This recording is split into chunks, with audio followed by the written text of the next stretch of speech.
জীবন গল্পে আমি আর জি কিবরিয়া রয়েছে আপনার সঙ্গে, এবং কথা না বাড়িয়ে আমার যিনি গেস্ট আছেন তার সঙ্গে আজকে পরিচয় করিয়ে দিই। ইন দ্য মিন টাইম যেসব ফর্মালিটিস আছে আমি অনুষ্ঠানের ফাঁকে ফাঁকে বলবো। জি, প্রথমে আপনার নামটা একটু বলেন প্লিজ। আমার নাম মোহাম্মদ জায়েদ হোসেন। জায়েদ হোসেন, জি। বর্তমানে বয়স কত? আমার বয়স বর্তমান 38। 38 বছর বয়স। তো থাকছেন কোথায়? আমার বর্তমান বাসা হচ্ছে মিরপুর ডিওএইচএস এ। এমনি জন্ম জেলা? জন্ম ঢাকাতেই, পড়াশোনা ঢাকাতেই। ওকে। সো 38 বছর বয়স, নিশ্চয়ই এক্সপেরিয়েন্সও জীবনে বহুত হয়েছে। জি।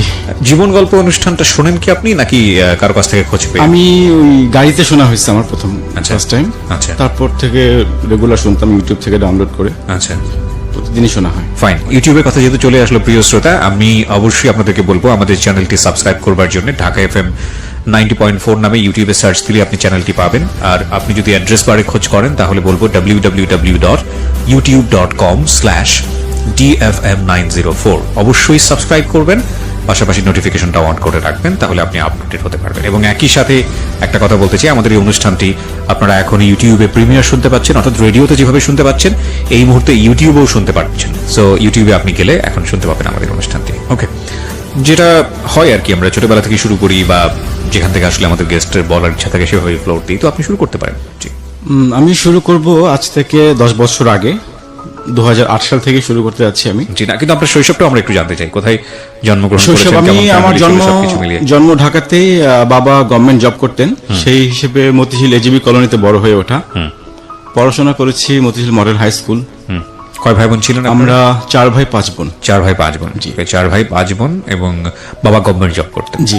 আচ্ছা, আপনি বড় সবার? না, আমি বড় না। আমি আমার 5 বোন বড়। আচ্ছা। 1 ভাই বড়, আমি মেজো ভাইদের মধ্যে। ওকে, ঠিক আছে। তো পড়াশোনা করেছি ঢাকায় মতিঝিল মডেল হাই স্কুল, তারপর ঢাকা সিটি কলেজ, জি, তারপর জগন্নাথ। এভাবেই বড় হয়ে ওঠা। তো আমি যেখান থেকে শুরু করতে যাচ্ছি 2008 সাল থেকে। জি। 2008 সালে তখন মোবাইলের বিভিন্ন অপারেটর একটা অপশন চালু করেছিল ভয়েস আড্ডা নামে, 2828 ডায়াল করে আড্ডা মারার জন্য। তো আমি ওখানে রেজিস্ট্রেশন করি। রেজিস্ট্রেশন করে কল করি, তো অপর প্রান্ত থেকে একটা মেয়ে কলটা রিসিভ করে। তখন আপনি কিসে পড়ছেন? তখন আমি বিজনেস করি। মানে পড়াশোনা কমপ্লিট? পড়াশোনা কমপ্লিট, হ্যাঁ, মাস্টার্স কমপ্লিট। মাস্টার্স কমপ্লিট পরের ঘটনা? জি। তো তার আগের ঘটনাগুলো তো আমাদের একটু জানা দরকার। তার আগে স্কুলে যদি বলি, স্কুল লাইফের কথা। আপনি জব করলেন না কেন? মানে কোথাও কোনো জব করলেন না কেন? না, আমাদের বিজনেস হচ্ছে গার্মেন্টস এর। আপনার বাবার গার্মেন্টস এর বিজনেস? বাবার না, আমার ছোট ভাই আছে গার্মেন্টস লাইনে। আচ্ছা, দুজন একসাথে আমরা বিজনেস শুরু করেন। মানে সেই সময় আপনার বিজনেসের বয়স কত? মানে বিজনেস প্রতিষ্ঠানের বয়স কত? বিজনেস শুরু করি 2007 সাল থেকে। 7 সাল থেকে শুরু করেন। আর আপনার ঘটনাটা 2010 সালের? ঘটনা 2008 সালে। 8 সালে, মানে 1 বছরের মাথার ঘটনা। 1 বছর মাথা। তো আপনার কি প্ল্যান ছিল এটা যে আপনি পড়াশোনা করে বিজনেসই করবেন নাকি জব করবেন? বিজনেসের প্রতি আমার ছোটবেলা থেকে একটা টান ছিল। তো ঠিক আছে, 2828 এর গল্প আপনি বলছিলেন। 2828 এর গল্প অনেকেই জানে, আমি নিজেও শুনেছি, তবে কখনো আমার ট্রাই করা হয়নি আর কি। আচ্ছা, হ্যাঁ, বলেন। আমিও শুনেছি কয়েকজন এসেছিল এখানে। এই জীবন গল্পে অনেকে এসেছিল, ওদের গল্প শোনা হয়েছে আমার। জি। তো অপর প্রান্ত থেকে একটা মেয়ে কলটা রিসিভ করার পর তার সাথে কথা হাই হ্যালো হয়। মেয়েটা থেকে রংপুর। আচ্ছা। তো তার সাথে কিছুক্ষণ কথা বললাম। তারপর জিজ্ঞেস করলাম আপনি কি করেন? তো মেয়েটা বললো যে সে এসএসসি পরীক্ষা দিবে। আচ্ছা। তো আমি তখন তাকে একটু বকা দিলাম যে এসএসসি পরীক্ষা দিবা, তুমি এখানে রেজিস্ট্রেশন করেছো কেন? তোমার তো বয়স কম, তোমার এখন পড়াশোনা করার বয়স। তো বললো যে রেজিস্ট্রেশন আসলে আমি করিনি, আমার বোন করেছে। আমার যে বড় বোন আছে, ওর বোন রেজিস্ট্রেশন করেছিল। তো তারপর তার সাথে বেশ কিছুক্ষণ কথা বলেছে, আমার নাম্বার চাইলো। আমার নাম্বার দিলাম। তারপর থেকে তার সাথে কথা রেগুলার হতো। তার কণ্ঠটা খুব সুন্দর ছিল, গানও খুব ভালো গেত। এভাবে তার সাথে কথা বলতে বলতে প্রায় 6 মাস কেটে গেল। 6 মাস যাওয়ার পর তখন দেখলাম যে আমরা একে অপরের প্রেমে পড়ে গেলাম। আমিও তাকে পছন্দ করি, সেও আমাকে পছন্দ করে, কেউ কাউকে না দেখি। আচ্ছা। মানে তার সাথে কথা বলতে এত ভালো লাগতো, মানে বিশেষ করে গান শোনা হতো বেশি। ওর গলার ভয়েসটা ছিল ইউনিক। প্রতিদিনই গান শুনতাম। তো একটা সময় ওই আমাকে জিজ্ঞেস করলো যে আমি তাকে পছন্দ করি কিনা, আমি তাকে ভালোবাসি কিনা। আমি যখন বললাম হ্যাঁ আমি তোমাকে ভালোবাসি, তখন সেও রিপ্লাই দিল যে হ্যাঁ সেও আমাকে ভালোবাসে। এভাবে শুরু। মেয়েটা তখন এসএসসি পড়ুয়া? এসএসসি পাস করেছে তখন। আচ্ছা, এসএসসি পাস করেছে তখন। আপনি তখন মাস্টার্স পাস করে আপনি বিজনেস শুরু করেছেন? বিজনেস করছি, জি। তারপর এভাবে কথা বলতে চলতে থাকার পর একটা সময় আমি বললাম যে এক কাজ করো, তুমি তো আমাকে দেখোনি। সে তো কিন্তু আমাকে ডিসিশন দিয়ে দিয়েছে যে হ্যাঁ সে আমাকে পছন্দ করে, লাভ করে। তার মধ্যে তুমি আমাকে দেখোনি, এক কাজ করো, আমি তোমাকে আমার ছবি পাঠাই, তুমি দেখো, তুমি তোমার ডিসিশন চেঞ্জ করতে পারো। তো একটা পর্যায়ে তখন তোর মেসেঞ্জার ছিল না, তো মাল্টিমিডিয়া অপশন একটা ছিল ছবি পাঠানোর জন্য। জি। তো ওর আবার মাল্টিমিডিয়া সেটও ছিল না। যাই হোক, ওর বড় বোনের মাল্টিমিডিয়া সেট ছিল। ওর বড় বোনের মোবাইলে আমি আমার কয়েকটা ছবি পাঠাই। আচ্ছা আমার ছবি পাঠাই, তো ছবি দেখে সে আমাকে পছন্দ করে না। আচ্ছা, ছবি দেখে বললে যে না আমার পছন্দ হয়নি। ডিরেক্টলি বলে দেয়? ডিরেক্টলি বলে, সরাসরি বলে দেয়, কোনো ভূমিতা করে না। বললো যে আপনি দেখতে অনেক বুড়া, বয়স্ক। আমার সাথে তাদের বয়সের গ্যাপ হচ্ছে 12 বছর। জি। যাই হোক, তখন আমাদের কথার প্যাটার্ন চেঞ্জ হয়ে গেল, কথা বন্ধ হয়নি। তখন সে আমাকে জিজ্ঞেস করতেছে আমি কবে বিয়ে করব, আমি কেন বিয়ে করি না, আমার বিয়েতে তারা খুব মজা করবে, আমার বিয়েতে ওরা সবাই আসবে রংপুর থেকে ঢাকায়। ওকে। তো ভালো কথা। এভাবে কিছুদিন চলার পর আমার বাসা থেকে বিয়ের ব্যাপারে আলোচনা করে। তো নভেম্বরের 10 তারিখে আমার বিয়ে ঠিক হয়। নভেম্বর 10 তারিখে বিয়ে ঠিক হয়। আমি ওকে 2 তারিখে জানাই ফোনের মাধ্যমে যে আমার তো বিয়ে ঠিক হয়েছে।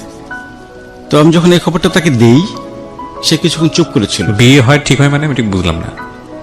আমার ফ্যামিলি থেকে আমার বিয়ে ঠিক হয় আরেক জায়গায়, ওর সাথে আর আমার সম্পর্ক ওইরকম নাই। আচ্ছা। সে আমাকে বলতেছে আমি যাতে অন্যত্র বিয়ে করি। আচ্ছা, মানে সে তো আমার ছবি দেখে আমাকে পছন্দ করেনি। আপনি তাকে দেখেছিলেন তখন? না, আমি তাকে তখন দেখিনি। আচ্ছা। আমি বলেছিলাম তুমি দেখতে কেমন, সেটা আমার কাছে কোনো ফ্যাক্ট না, বা তার কণ্ঠটা আমার কাছে এরকম ভালো লেগেছিল। আচ্ছা, বাই দ্য ওয়ে, আপনি মাস্টার্স কমপ্লিট করেছেন, এর আগে আপনি কারোর সাথে কোনো ধরনের মেন্টালি জড়িয়ে যাওয়া, প্রেমিক করা বা প্রেমিক করা? স্কুল লাইফে আমার একটা অ্যাফেয়ার ছিল। আমি যখন স্কুলে পড়ি, 2 বছরের একটা রিলেশন ছিল। আমি যখন ক্লাস 8-এ পড়ি। ওটার এন্ডিং কি ছিল? এন্ডিং ছিল যখন এসএসসি পরীক্ষা দিলাম। হ্যাঁ। এসএসসি পরীক্ষার পর মেয়েটা চলে গেল এক জায়গায়, আমি চলে গেলাম আরেক জায়গায়। দুজন দুদিকে যাওয়া। তখন মোবাইল ফোনটা অ্যাভেলেবেল ছিল না, তো যোগাযোগ করাটা কন্টিনিউ হয়নি। সেই কারণে ওর সঙ্গে আর যোগাযোগ ওরকম হয়নি। ওকে, ঠিক আছে। এরপর থেকে তারপরে কোনো আপনার relation- ফোনে এই ধরনের একটা সম্পর্কে জি, জড়িয়ে এরপর পড়া। আর কারোর সঙ্গে রিলেশন হয়নি আমার, সময় পাইনি ওরকম। তো ওর সাথে এইভাবে অনেক কিছু শেয়ার করলাম, সেও তার লাইফের অনেক কিছু শেয়ার করলো। আমার একটাই কথা ছিল তুমি দেখতে কেমন, আমার কাছে এটা কোনো ফ্যাক্ট না। তারপর ও যখন বললো যে আমাকে ছবি দেখে পছন্দ করে নাই, তখন আমার বাসা থেকে বিয়ের ব্যাপারে কথাবার্তা বলে। বিয়ে ঠিকও হয় আরেক জায়গায়, নভেম্বরের 10 তারিখে 2008 সালে। ওকে। তো আমি ওকে 2 তারিখে জানাই যে আমার তো বিয়ে ঠিক হয়েছে। এই খবরটা পাওয়ার পর সে কিছুক্ষণ চুপ করেছিল। চুপ করে থাকার পর সে 5 মিনিট চুপ করেছিল। তারপর সে কান্না করলো অনেকক্ষণ, হাউমাউ করে অনেকক্ষণ কান্না করলো, প্রায় আধা ঘন্টার মতো হবে। তো তখন আমি তাকে বললাম যে আমি কি বিয়েটা ক্যান্সেল করবো কিনা, সময় আছে, তুমি যদি বলো আমি বিয়েটা ক্যান্সেল করতে পারি, কিন্তু একটা কথা দিতে হবে, তুমি আমাকে ছেড়ে কোথাও যাবে না, এরকম একটা কথা দিলাম, বিয়েটা ক্যান্সেল করবো। তো বললো যে না, আসলে আমার তো বয়স ছোট, আমার ডিসিশন দেওয়ার মতো বয়স হয়নি এখনো। তারপর বিয়ে হয়ে মেয়েটার গেল। ফ্যামিলি কি ছিল, মানে মেয়েটার ফ্যামিলি স্ট্যাটাসটা আমাকে মেয়েটার ফ্যামিলি স্ট্যাটাস ছিল, বাবা একটা সরকারি ব্যাংকের কর্মকর্তা, ওরা 3 বোন, ওরা সবাই রংপুরে থাকতো তখন। ওই কি বড়? ও বড়, ও মেঝো। ও মেজো, আর ছোট আরেকটা বোন আছে এবং ওর বড়। আচ্ছা, ওর বড় বোন ঢাকা মেডিকেলে পড়তো ওই সময়। ঢাকা মেডিকেলে। মানে ফ্যামিলি তো স্ট্যাটাস তো ভালো। ফ্যামিলি স্ট্যাটাস ভালো। রাইট। তো আপনি এই মেয়েটার প্রতি ইমোশনালি এতটা টাচ হচ্ছিলেন কেন? কারণ যে মেয়েটা আপনার চেয়ে বয়সে এত ছোট এবং যে মেয়েটা আপনাকে পছন্দও করেনি, in fact why are you being so attached? পছন্দ করেনি বলতে, সে আমার ছবি দেখে পছন্দ, কিন্তু ছবি দেখার আগে কিন্তু পছন্দ করেছিল। মানে এতটাই পছন্দ করেছিল, সে আমাকে ছাড়া কিছু বুঝে না। সেটা ঠিক আছে, আমি সেটা বুঝতে পারছি, ব্লাইন্ড লাভ যেটা হয়। কিন্তু আপনি এতটা অ্যাটাচড হচ্ছিলেন কেন? আপনি তো যথেষ্ট ম্যাচিউর ছিলেন। আমার ওই কথা বলতে ভালো লাগতো, তার সাথে কথা বলতে ভালো লাগতো, অনেক কিছু সে বলতো আমাকে, তার গান শুনতাম। আচ্ছা, সেই হিসেবে নাকি ও যে বয়সে ছোট ছিল এই বিষয়টা আপনি এনজয় করতেন? না, সেরকম কোন এনজয় করা না, কিন্তু ভালো লাগতো কথা বলতে। ম্যাচিউর ভয়েস ছিল, গলার টোনটা ভালো ছিল। আমি কেন বলছি, কারণ জি। ছোটদের কিছু খামখেয়ালি থাকে যেটা বুড়ো বয়সে এসে ভালো লাগে। মানে টু বি না, অনেস্ট, সেরকম কিছু না। সেরকম কিছু ছিল না। সেরকম কিছু ছিল না। ওকে, জাস্ট কথা বলেই ভালো লেগেছিল তার সাথে। ওকে। আমি বলছি কি কারণে, কারণ আপনি একটা বিয়ে ঠিক হয়ে গেছে আপনার, আর যে মেয়েটার সঙ্গে আপনার বিয়ে ঠিক হয়েছে তাকে তো আপনি নিশ্চয়ই দেখেই ঠিক করেছেন। জি। তার মানে এত কিছু দেওয়ার পরে যে মেয়েটাকে আপনি দেখেননি এবং যে মেয়েটাকে আপনাকে দেখার পরে পছন্দ করেনি, সেই মেয়েটাকে আপনি বলছেন যে ও যদি সিরিয়াস থাকে তাহলে আপনি বিয়েটা ভেঙে দেবেন। মানে তার মানে আপনি কতটুকু ভয়ঙ্কর রকমের সিরিয়াস এই মেয়েটা? আমি অনেক সিরিয়াস ছিলাম। জি। ওকে, তারপর? আমি অনেক সিরিয়াস ছিলাম। তো তারপর ও যেহেতু ডিসিশন দিল না আমাকে ওই সময়, যে আমাকে যেহেতু পছন্দই করেনি ছবি দেখে, তারপর বিয়ে হয়ে গেল। মেয়েটা তখন তিতুমির কলেজে পড়াশোনা করে,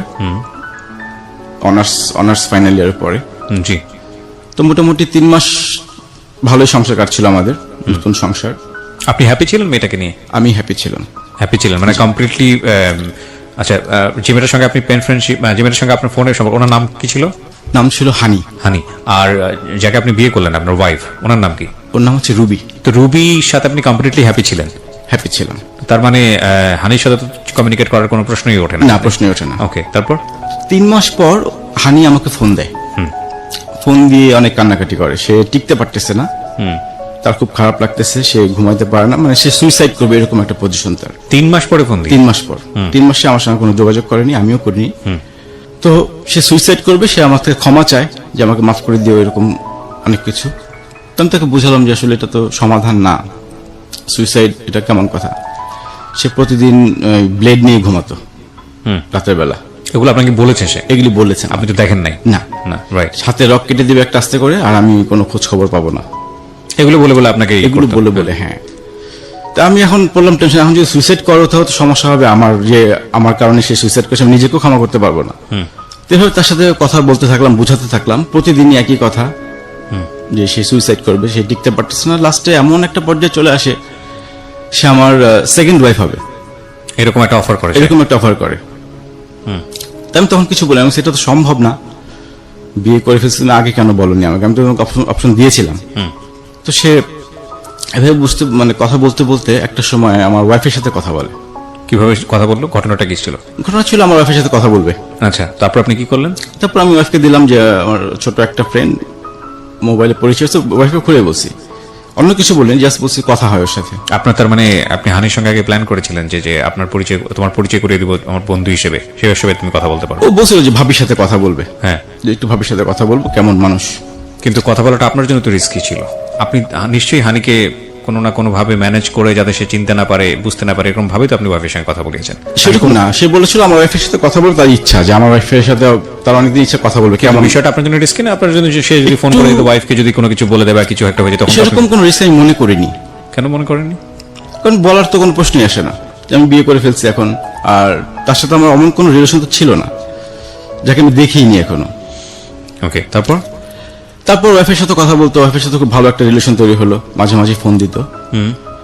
তো একটা সময় আমার ওয়াইফ বুঝতে পারে যে মেয়েটা আমার প্রতি কিছুটা দুর্বল। যেমন আমি সিগারেট খাই, আমার সিগারেট খেতে মানা করে দেয়। আমার ওয়াইফ জানে আমি সিগারেট খাই, কিন্তু ও ওখান থেকে ইনস্ট্রাকশন দিত আমি খুব বেশি সিগারেট খাই। আমার ঠান্ডা লাগলো একটু টেক কেয়ার করতে বলতো, ঠান্ডা লাগছে, মানে এই ধরনের অতি বাড়াবাড়ি।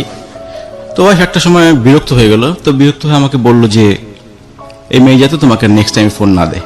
ওকে ওকে। তখন আমি তো ওকে বলতে পারতেছি না ফোন না দেওয়ার জন্য, ইনকেস যদি কোনো দুর্ঘটনা ঘটিয়ে ফেলে, আমার মাথায় টেনশন হচ্ছে সেটা। তারপর যোগাযোগ এভাবেই চললো কিছুদিন। ও ফোন দিত, আমি তখন বাইরে গিয়ে কথা বলতাম। এতদিন তো বাসায় কথা বলছি, ওর সামনে, ওয়াইফের সামনে কথা বলেছি, ও কিছু মনে করেনি। কিন্তু যখন ও নিষেধ করে দিল, তখন কথাটা বলতাম বাসায় বাইরে গিয়ে। এভাবে সে আস্তে আস্তে রাত 2টার সময় ফোন দিত, রাত 3টার সময় ফোন দিত। এটা হয়তো ওর একটু হ্যালুসিনেশনের প্রবলেম ছিল, এই কারণে আমি যেটা পরে বুঝতে পেরেছি। হ্যালুসিনেশন বলতে? ও নিজের অজান্তেই ফোনটা দিত, ও বুঝতো না যে আমাকে ফোন দিচ্ছে। তো ফোন করে আপনি রাত 2টার সময় আপনার ওয়াইফের পাশ থেকে উঠে গিয়ে বাইরে গিয়ে কথা বলতেন? না, তখন কথা বলতো, কেটে দিতাম, তখন বন্ধ করে দিতাম মোবাইলটা। কিন্তু আমার ওয়াইফ তো দেখতো কে ফোন করছে, নাম্বারটা কার। তো এই নিয়ে এসে আমার বাসায় আম্মার কাছে বিচারও দেয়। আপনার ওয়াইফ? আমার ওয়াইফ, যে আমার একটা মেয়ের সাথে এরকম সম্পর্ক আছে। তো এভাবে সে আসতে, মানে আমাদের নিজেদেরও কিছু দ্বন্দ্ব ছিল, দুজনের ওয়াইফের সাথেও কিছু বনিবনা হচ্ছিল না। একটা পর্যায়ে সে আমার বাসা থেকে চলে যায়। আচ্ছা, সংসার শুরু করে কতদিন পরে ঘটনা এটা? 6 মাস পরে। আচ্ছা। তো চলে যাওয়ার পর আবার ফোনে যোগাযোগ হয়, আসতে বলি, বুঝাতে বলি, আসে না। এর মধ্যে আমার ফ্রেন্ড একটা বিয়ে করবে, ওর বিয়ের গায়ে হলুদের প্রোগ্রাম, তো ওখানে আমার ফ্যামিলি সবাই দাওয়াত দেয়। তাই আমি বলছি আমার ওয়াইফ তো এখন বাবার বাড়ি, তুই একটু ফোন দিয়ে বল ও যাতে ওখানে আসে। তো আসতে রাজি হয় আপনার ওয়াইফ? ওকে। সে বললো যে আসবে। তো আমি ও ওয়াইফকে নিয়ে ফ্রেন্ডের বাসায় গেলাম গায়ে হলুদে। তো দিন আরেক ফ্রেন্ডের বাসায় ছিলাম আমরা রাতে। জি। থাকার সময় আমরা ফ্রেন্ডের আড্ডা মারছিলাম, কাঠ খেলছিলাম আর কি, 4 ফ্রেন্ড মিলে। জি।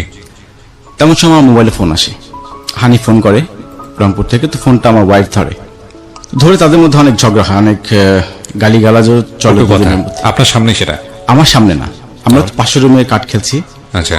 আরেক রুমে, মানে মোবাইলটা আমি রেখে আসছিলাম পাশে। আপনার ওয়াইফ মানে আপনার ফোন ইজিলি অ্যাক্সেস করতে পারতো? হ্যাঁ, আমার ফোন যে কেউ ধরতে পারতো, আমার ওরকম কোনো অপশন ছিল না, রেস্ট্রিকশন ছিল না। তো ফোনে কথা বলে ওদের মধ্যে একটা ঝগড়া হয় যে তোমাকে আমি ফোন দিতে মানা করছি, তুমি কেন ফোন দিছো। বেশ কিছুক্ষণ ঝগড়া হয় ওদের সাথে, ঝগড়া হয়ে পরের দিন সে আবার চলে যায়। তা আমি আমার বাসায় চলে আসলাম, আমি ওর সঙ্গে যোগাযোগ করছি যে কেন আসবে না। তার এক কথা, সে আসবে না আমার সঙ্গে, সে সংসার করবে না। তো বসলাম, ফ্যামিলিগতভাবে বসলাম, ফ্যামিলিগতভাবে বসেও সিদ্ধান্তে আসা হলো না যে না, সে আমার সংসার করবে না। অনেক দিন দরবার করার পরও একটা পর্যায়ে আমাদের ডিভোর্স হয়ে যায়। সেটা হচ্ছে 2010 সালের জানুয়ারি মাসে। আপনার ফল্ট কি ছিল? আমার ফল ছিল যে আমি ফোনে কথা বলি। কেন বলেছেন? কেন বলেছি, যে মেয়েটা সুইসাইড করবে আমার মাথায় চিন্তা ছিল সেটাই। হু কেয়ারস? আমার ওয়াইফের একই কথা ছিল যে ও সুইসাইড করবে, তোমার কি? এক্স্যাক্টলি, তার একটা কথাই ছিল। তা আমি চিন্তা করছি ইনকেস সুইসাইড করে ফেলে সেক্ষেত্রে আমি তো নিজেকে, it was not the answer. The answer was you were actually emotionally attached with her. আপনি তখনও তাকে লাভ করেছেন, এটা অস্বীকার করার কোনো উপায় নেই। এবং এই সুইসাইডটা আপনার জন্য কোনো ফ্যাক্টই হতো না যদি না আপনি তাকে লাভ করতেন। সো আপনার জন্য ফ্যাক্ট ছিল, আসলে আপনি তাকে তখন লাভ করেছেন। জি, it was a big fault in your life. Because কেন, মানে একটা মেয়েকে লাভ করেন আপনি, সেই অবস্থায় আপনি একটা মেয়েকে বিয়ে করতে গেলেন, সেই মেয়েটাকে আপনি চিন্তাও করলেন না তাকে লাইফে নিয়ে আসার পরে কি হবে। অ্যান্ড দেন মেয়েটা আপনার সঙ্গে কন্ট্যাক্ট করা শুরু করলো। ও তো ইমোশনালি বাচ্চা, বুঝলাম যে ঠিক আছে, কিন্তু আপনি তো বয়সে অনেক বেশি ম্যাচিউর ছিলেন। আপনি এই ধরনের একটা ভুল সিদ্ধান্ত কেন নিলেন? ওই যে আমার যে রিলেশনটা ছিল আমি এটা ভুলতে পারছিলাম না যে আসলে ব্যাপারটা কি হলো। এবং আপনার ওয়াইফ তো কমপ্লিটলি হ্যাপি ছিল আপনার সঙ্গে, আপনিও হ্যাপি ছিলেন, দুজনে আমরা হ্যাপি ছিলাম। 6 মাস পর্যন্ত আমাদের হ্যাপি। কত বছরের সংসার ছিল? 1 বছর, মাত্র 1 বছর। ওকে, তারপর 1 বছর সংসার করার পর যখন ডিভোর্স লেটার হাতে পাই, ডিভোর্স আমাদের মিউচুয়ালি হয়েছে। আচ্ছা, ওই ম্যাজিস্ট্রেট অফিসে মিউচুয়ালি ডিভোর্স। বলুন আপনি। তারপর 2010 জানুয়ারিতে আমাদের ডিভোর্স হয়ে যায়। তো ডিভোর্স হওয়ার পর, ডিভোর্স হওয়ার আগেই কি হানি জানতো বিষয়টা যে আপনারা ডিভোর্সের দিকে যাচ্ছেন? হ্যাঁ জানতো। এবং তাতে তার কি সম্মতি ছিল? সে তো আমার সেকেন্ড ওয়াইফ হতেই চেয়েছিল। আচ্ছা, so she was happy. She was happy. এবং আপনিও মনে মনে এটাকে তেমন একটা বেশি খুব দেননি যে ঠিক আছে হলে হবে, হানি তো আছি আপনার। হ্যাঁ, আমার ওই রকমই ছিল, মানে আমার ফল্ট ছিল আপনার জন্য না, ফল্ট অফ কোর্স, যে কারণে আপনি আজকে এখানে স্বীকারও করতে এসেছেন। কিন্তু তখনও কি আপনি হানিকে দেখেছেন? তখন আমি দেখিনি। Such a blind you are. তখনও তাকে দেখিনি। মানে তার কথার এত পাওয়ার ছিল, মানে এত ভালো লাগতো কথা, মানে ও যা বলতো আমি মানে কি বলবো এটাকে, মোহবিষ্ট হয়ে যেতেন। হিপনোটাইজ যেরকম হয় সেরকম হতাম। আজকে শুনে নিন যারা শুনছেন এই জীবন গল্পটা, যে একটা ভোকালের পাওয়ার কতখানি। এবং এই মিষ্টি মিষ্টি কথা শুনে নিজের মধ্যে এমন কিছু তৈরি করেন না অপর পক্ষে যিনি কথা বলছে তার সম্পর্কে, যাতে করে আপনি নিজে শেষ হয়ে যান। বলেন তারপর কি হলো? তারপর সে 2010-এ এইচএসসি পরীক্ষা দেয়। এইচএসসি পরীক্ষার পর আমি আবার একটা অ্যাক্সিডেন্ট করি বাইকে। বাইকে আমার পা ভেঙে যায়।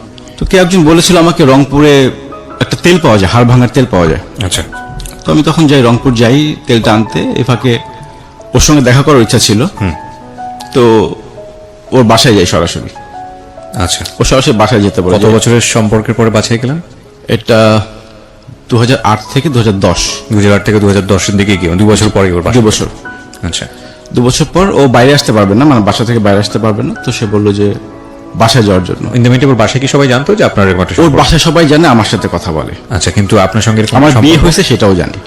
এরকম একটা সম্পর্ক আছে সেটা জানে না? না, সম্পর্ক আছে সেটা জানে, জাস্ট জানে যে একটা বড় ভাই আছে। আমি বিভিন্ন সময় গিফট পাঠাতাম। গিফট পাঠাতেন? গিফট পাঠাতাম। কি ধরনের গিফট পাঠাতেন? গিফট, প্রথম গিফটটা পাঠাই যখন এসএসসি রেজাল্ট করলো, গোল্ডেন জিপিএ পেলো। এইসব কথাবার্তা বলেও গোল্ডেন জিপিএ পেয়েছে? হ্যাঁ। বাহ, রেজাল্ট মেরিটোরিয়াস স্টুডেন্ট, রেজাল্ট ভালো করেছে। তো গোল্ডেন জিপিএ পেলো। তো আমি তখন কিছু গিফট পাঠালাম, কিছু কাপড় চোপড় বা কিছু গিফট আইটেম এইসব। তো যেহেতু বাসায় যেহেতু সবাই তো জানতো যে গিফটটা কে পাঠিয়েছে, তো বাসায় জানতো যে একটা বড় ভাইয়ের সাথে কথা বলে, ভাইয়ের সাথে কথা বলে। তো বাসায় যখন যাই তখন তো জানে যে আমি যে ম্যারিড। দুপুরে খাওয়া দাওয়া করি ওর বাসায়। ফার্স্ট টাইম আপনি তাকে দেখলেন? ফার্স্ট টাইম দেখলাম। আচ্ছা, দেখার পরে ইমপ্রেশনটা কি ছিল, কেমন লাগলো? দেখার পর আমি আসলে যেভাবে কল্পনা করেছিলাম ঠিক সেরকমই, মানে ও যে বর্ণনা দিয়েছিল, কিন্তু একটু ইম্যাচিউর ছিল মানে দেখতে। আচ্ছা, মানে আমি যতটা ম্যাচিউর মনে করেছিলাম দেখে আমি কিছুটা হতাশ হয়েছিলাম। হতাশ বলতে মানে এতটা ইম্যাচিউর আমি মনে করিনি, এতটা পিচ্ছি হবে মানে ফেসের দিক থেকে? ফেসের দিক থেকে, হ্যাঁ। আচ্ছা, যাই হোক, পরে আমাদের শুরু হলো। আবার আমাকে চিঠি পাঠায়, মানে একটা খুব হৃদয় বিদারক চিঠি, যে চিঠিটা পড়লে আমার মানে যতবারই পড়ি ততবারই আমার চোখ দিয়ে পানি পড়ে। ওই সময় কি হাতে হাতে দিয়েছিল চিঠিটা? না না, চিঠিটা কুরিয়ার করে দিয়েছিল, মানে দেখা হওয়ার আগে? দেখা হওয়ার আগে, ওকে। মানে আমার ডিভোর্সের পর আচ্ছা। যে সেই দিনটার অপেক্ষায় ছিল আমি যাতে তাকে কখনো ছেড়ে না যাই। সে অনেক সাধনা করে আমাকে পেয়েছে, সে মানে আমি তাকে ছেড়ে কখনো যাব না। আমি তাকে কথা দিয়েছিলাম যে না, আমি আর কখনোই তোমাকে ছেড়ে যাব না এখান থেকে। তারপর শুরু হলো ওর সাথে আবার যোগাযোগ। তারপর 2010-এ ঢাকায় আসে অ্যাডমিশন দেওয়ার জন্য, ঢাকা ইউনিভার্সিটিতে, তারপর ঢাকা মেডিকেলে বিভিন্ন জায়গায় অ্যাডমিশন দেয়। তো আমি সাথেই ছিলাম। ও থাকতো ওর বান্ধবীর বাসায়, কিন্তু আমার সাথে যেত। ওর তো ভাই নেই, ওর বোন ছিল ঢাকাতে, কিন্তু আমার সাথে যেত। এভাবে যেতে যেতে ওর ঢাকাতে হলো না কোথাও অ্যাডমিশন। ও অ্যাডমিশন নেয় ময়মনসিং বাংলাদেশ এগ্রিকালচার ইউনিভার্সিটিতে। না না, বাসায় গিয়ে কি হলো আমাকে একটু ইন ডিটেইল বলেন না। বাসায় গিয়ে খাওয়া দাওয়া করা, পুরো ঘটনাটা কি ঘটলো, কিভাবে বিদায় নিলেন, শুনি বিষয়টা। বাসায় তো মিষ্টি নিয়ে গেলাম, মিষ্টি আম এসব নিয়ে গেলাম, নিয়ে ওর সবার সাথে পরিচয় হলাম। বাসায় ওর বাবা ছিল না, ওর মা ছিল, হ্যাঁ, ওর বোন ছিল, ছোট বোন ছিল। পরিচয় হলাম, দুপুরে খাওয়া দাওয়া করলাম একসাথে। ও রান্না করেছিল আমার জন্য স্পেশালি। রান্না করে বিকেলের দিকে আমি আবার ওখান থেকে ব্যাক করি ঢাকার দিকে। আচ্ছা। সকালে গিয়ে নেমেছি। আপনাদের সঙ্গে কোনো কথাবার্তা হয়নি, পার্সোনালি কথাবার্তা হয়নি? পার্সোনালি কথাবার্তা ড্রয়িং রুমে হয়েছে। আচ্ছা। যে ড্রয়িং রুম, ওখানেই কথাবার্তা হয়েছে। তো আম্মু আসছে গেছে এই পাশ দিয়ে, বোন আসছে গেছে এই পাশ দিয়ে, কিন্তু ওইভাবে কথাবার্তা হয়েছে। ওই তার সাথে আমার প্রথম দেখা। তারপর বিকেলে চলে আসলাম ঢাকাতে। ঢাকাতে চলে আসার পর আবার তার সঙ্গে ফোনে যোগাযোগ। এমনও দিন গেছে যে কথা বলতে বলতে সকাল হয়ে গেছে। আচ্ছা। এসএসসি আর ইন্টার পড়ুয়া একটা মেয়ে কথা বলতে বলতে ভোর বানিয়ে ফেলছে, ওর বাবা মা এগুলো খেয়াল করতো না? ও ওর বোনের সঙ্গে, ওর বোন জানতো যে আমার সাথে কথা বলে। বাসায় ওর সমস্যা কি, বাসায় অতটা যোগাযোগ ছিল না কারোর সাথে, মানে মা বাবার সাথে মেয়ে, আচ্ছা। বোনের সাথে বোন, একটা ডিটাচ ছিল। জি। সেই কারণে কথাটা আমার সাথে বেশি হয়েছে। ওর বড় বোনও জানতো আমার সাথে কথা বলে, কিন্তু বড় বোন কিছু বলেনি কখনো। বড় বোনের সাথে আমার মোবাইলেও কথা হয়েছে একবার, মানে আমি ফোন দিয়েছি, বড় বোন ধরেছিল ফোনটা, তখন তার সাথে আমার কথা হয়েছে। ওকে। এভাবেই চলছিল।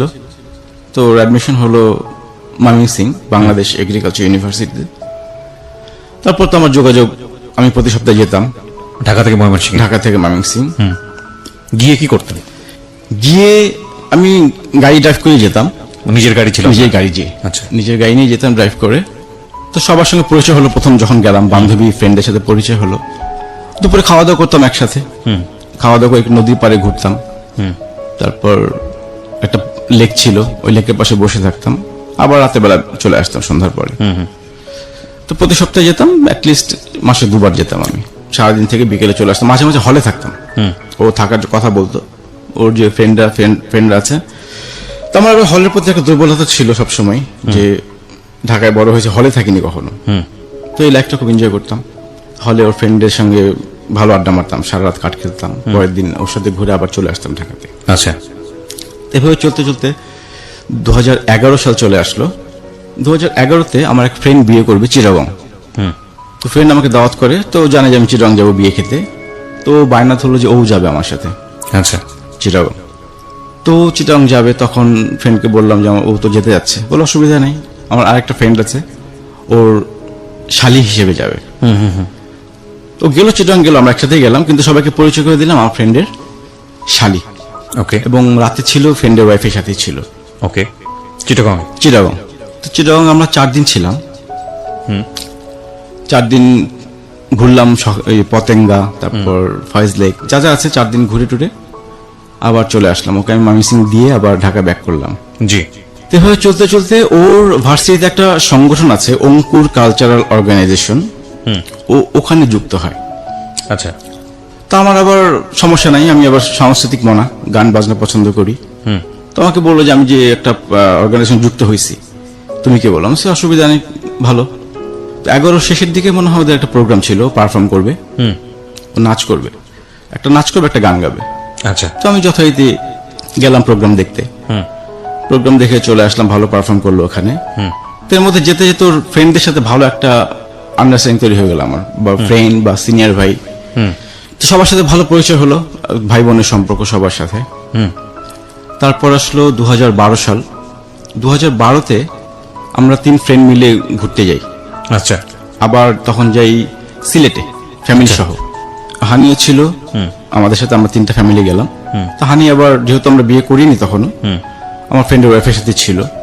তো ওখানে সিলেট 3-4 দিন ঘুরে আবার চলে আসলাম ঢাকাতে। এভাবে প্রতি বছরই তো যাওয়া পড়ে। এগুলোর ফ্যামিলি জানতো যে আপনার সঙ্গে এভাবে মুভ করে? ওর ফ্যামিলি জানতো না, ওর ফ্যামিলি কখনোই জানতো না। তো এরপর আসলো 2013 গেলাম কক্সবাজার। ওই 3 ফ্যামিলি আমরা এবার এভাবেই ঘুরি সবাই। কক্সবাজার ঘুরে আসার পর 2013-তে একদিন ফোন দিয়ে বললো যে ওর বান্ধবী একটা বিয়ে করবে। বান্ধবী বিয়ে করবে, আমাকে বললো যে বান্ধবী বিয়ে করবে, তোমাকে আসতে হবে আচ্ছা, সাক্ষী হিসেবে। ওকে, তুমি সাক্ষী দিবা। তো আমি বললাম বিয়ে করো, ভালো কথা, তো বান্ধবীকে দাও, বান্ধবীর সাথে কথা বলি। তো বান্ধবীর সাথে কথা বললাম, বললো যে ভাই আসলে সিদ্ধান্ত নিয়েছি যে বিয়ে করব। তাই আমি বললাম যে যেহেতু আমি বড় ভাই, আমার তো কিছু বলার আছে ওখানে। তো বললাম যে তোমাকে কি প্রেশার দিচ্ছে নাকি বিয়ে করার জন্য, বা সিদ্ধান্তটা কি ভেবে চিন্তে নিছো? এটা কিন্তু একটা বিশাল ব্যাপার, বিয়ে। তো বললো যে হ্যাঁ ভাইয়া সবকিছু চিন্তা ভাবনা করেই নিচ্ছি, আমরা এখন কোনো ফ্যামিলিকে জানাবো না, জাস্ট বিয়ে করে রাখবো। তো যথারীতি গেলাম, ময়মনসিং গেলাম, বিয়ে হয়ে গেল দুজনের কাজী অফিসে। জি, বিয়ে হয়ে গেল পর আমি আবার চলে আসলাম ঢাকাতে। এভাবে আরো কিছুদিন যাওয়ার পর প্রায় 6 মাস পর, 6 মাস পর ওর আরেকটা বান্ধবী বিয়ে করবে। আমি বললাম তোমরা কি শুরু করলা, এই কয়দিন পর পর বিয়ে করতেছে, আমরা কবে বিয়ে করব? আমাদেরও তো বিয়ে করতে হবে। ও বললো যে আমরা করব। তারপর ওর বান্ধবীর সাথে কথা বললাম, বললাম যে ওর যেহেতু ওর বয়ফ্রেন্ডকে আমি চিনতাম, ওর ফ্রেন্ড। জি, তো বললাম যে ঠিক আছে আমি আসতেছি। আবার গেলাম, ওই কাজী অফিসে বিয়ে হলো ওদের। আমি ছিলাম বড় ভাই, মেয়ের বড় ভাই। ওকে, জাস্ট এতটুকু বলছিলাম যে ইনকেস কোনো ঝামেলা হলে আমাকে ঝামেলায় জড়াও না। কারণ ঝামেলায় পরে যারা সাক্ষী দেয় তারাই, মামলা মোকদ্দমা যদি হয় সাক্ষীদের উপর কিন্তু। তারপর বান্ধবীর বিয়ে হয়ে যায়। তারপর আসলো 2014 সাল। এর মধ্যে তো ওর ভার্সিটি প্রতি বছর একটা করে প্রোগ্রাম চলে, ওই অঙ্কুরের প্রোগ্রাম, যেটা আমি যাই, সবার সাথে পরিচয় হয় এবং রিহার্সেলও দেখতাম আমি। আমার কাছে ভালো লাগতো রিহার্সেল গুলো দেখতে, এবং ওখানে আমি স্পন্সরও করতাম। মানে ও যা করতো আমার সেটাই ভালো লাগতো, মানে যেভাবেই হোক ওকে হ্যাপি রাখার চেষ্টা করা। তারপর 2014 মে মাসে ও আমাকে ফোন দিয়ে বলতেছে যে বিয়ে করব। তো আমি বললাম বিয়ে করবো তো মাথা ঠিক আছে? বলে হ্যাঁ, এত কিছু বুঝি না। বান্ধবীরাও ধরছে ওকে বিয়ে করার জন্য, যেহেতু 2টা বান্ধবী বিয়ে করছে। তাই আমি বললাম যে আসলে ওদের প্রবলেম আমাদের প্রবলেম কিন্তু 2 রকম। আমার কিন্তু একটা ব্যাকগ্রাউন্ড আছে, তোমার ফ্যামিলি অত সহজে মানবে না জিনিসটা। জি, তো বললো যে দরকার হলে বাবা মার পা ধরে বসে থাকবো, তুমি পারবা না বসে থাকতে? হঠাৎ করে ওর বিয়ের ব্যাপারটা মাথায় আসলো কেন? তখনও তো পড়ছিল। 14, যেহেতু 2টা বান্ধবী বিয়ে করেছে, ওদেরও একটু ইন্সপিরেশন ছিল এই ব্যাপারে। আচ্ছা আচ্ছা, ওদের দল ভারী করার জন্য হতে পারে, বা তখন ও কোন ইয়ারের স্টুডেন্ট? 2014 তো থার্ড ইয়ারে। পরে, ওকে, থার্ড ইয়ারে। পরে সিদ্ধান্ত নিলাম যে হ্যাঁ ঠিক আছে, আমি তো বিয়ে করবোই, কারণ ওকে ছাড়া তো আর অন্য কোথাও সম্ভব না এখন, চিন্তাও করিনি কখনো। তো 2014 সালের জুন মাসে 6 তারিখে আমাদের ডেট ফিক্স করি বিয়ের। আপনারা নিজেরা ফিক্স করেন? আমরা নিজেরা ফিক্স করি। তো আমি আমার ঢাকা থেকে একটা ফ্রেন্ড নিয়ে যাই, আর একজন সম্পর্কে মামা হয় ওনাকে নিয়ে যাই। না, কিন্তু আপনার ফ্যামিলির সঙ্গে কথা বলেননি তার মানে? আমার ফ্যামিলিতে আমি কাউকে বলিনি। ওর ফ্যামিলিতেও কাউকে? ওর ফ্যামিলিতেও। বিষয়টা কি ছিল? আপনারা নিজেরা বিয়ে? আমরা চুপি চুপি বিয়ে করব এবং চুপচাপ থাকবো, মানে যখন সময় হবে তখন জানাবো। আচ্ছা, ওকে। তারপর 2014 জুন মাসের 6 তারিখে যাই, ময়মনসিং গেলাম, কাজী অফিসে যথারীতি আমাদের বিয়েটা সম্পন্ন হয়। তারপর আমার ফ্রেন্ডরা ঢাকায় চলে আসে, আমরা দুজন তখন একসঙ্গে থাকলাম। যখন বিয়ে করি তো কাবিন নিয়ে একটা প্রবলেম ছিল। তাই আমি ভাবছিলাম যে 5 লাখ টাকা হয়তো কাবিন দিলেই হবে। আমার ফ্রেন্ডে বলেছিল 5 লাখ টাকা কাবিন, তো বললো যে না 10 লাখের নিচে হবে না। এটা ও বলেছে? ও বলেছে। আপনারা আগে ঠিক করেননি বিষয়টা? না, আগে ঠিক করা হয়নি। কাবিন নিয়ে তো অতটা মাথা ব্যথা ছিল না। ওকে, যে বিয়ে করবো, কাবিন তো কোনো ফ্যাক্ট না। তাই আমি বললাম যে ঠিক আছে 5 লাখ টাকা হোক। তো বললো যে না, ওর বড় বোনের বিয়ে হয়েছে, 10 লাখ টাকা কাবিন, এর নিচে এসে বিয়ে করবে না। ওকে। তা আমি রাজি হলাম যে 10 লাখ টাকা কাবিন, সমস্যা কি। তারপর বিয়েটা হয়ে গেল। তো বিয়ের পর ওই দিন আমরা ছিলাম এক জায়গায়। আচ্ছা, মানে আমাদের যে বাসর রাত বলতে যেটা বোঝায়। পরের দিন ওকে হলে দিয়ে আমি আবার ঢাকায় ব্যাক করলাম। তারপর যেভাবে চলতে থাকলো, ঠিক 4 মাস পর ওর সাথে আমার একটা ঝগড়া হয়, খুব মনোমালিন্য, ছোট একটা ব্যাপার নিয়ে। আমি একদিন শুক্রবার যেতে পারিনি ময়মনসিং, আমার যাওয়ার কথা ছিল, কিন্তু ও এটা নিয়ে একটু ঝগড়া হয়। ঝগড়ার এক পর্যায়ে সে আমার মাকে ফোন দিয়ে বলে দেয় যে আমরা বিয়ে করছি। রেগে মেগে? রেগে, না কি হঠাৎ করে তো ঝগড়া হতে পারে না, নিশ্চয়ই কিছু একটা দাবি দেওয়া ছিল তার। না, দাবি দেওয়া না, ওই আমি ওর সমস্যা ছিল একটা, আমাদের মধ্যে ঝগড়া হতো, কিন্তু সপ্তাহে একদিন ঝগড়া হতোই আমাদের, তো সিলি সিলি ব্যাপার নিয়ে।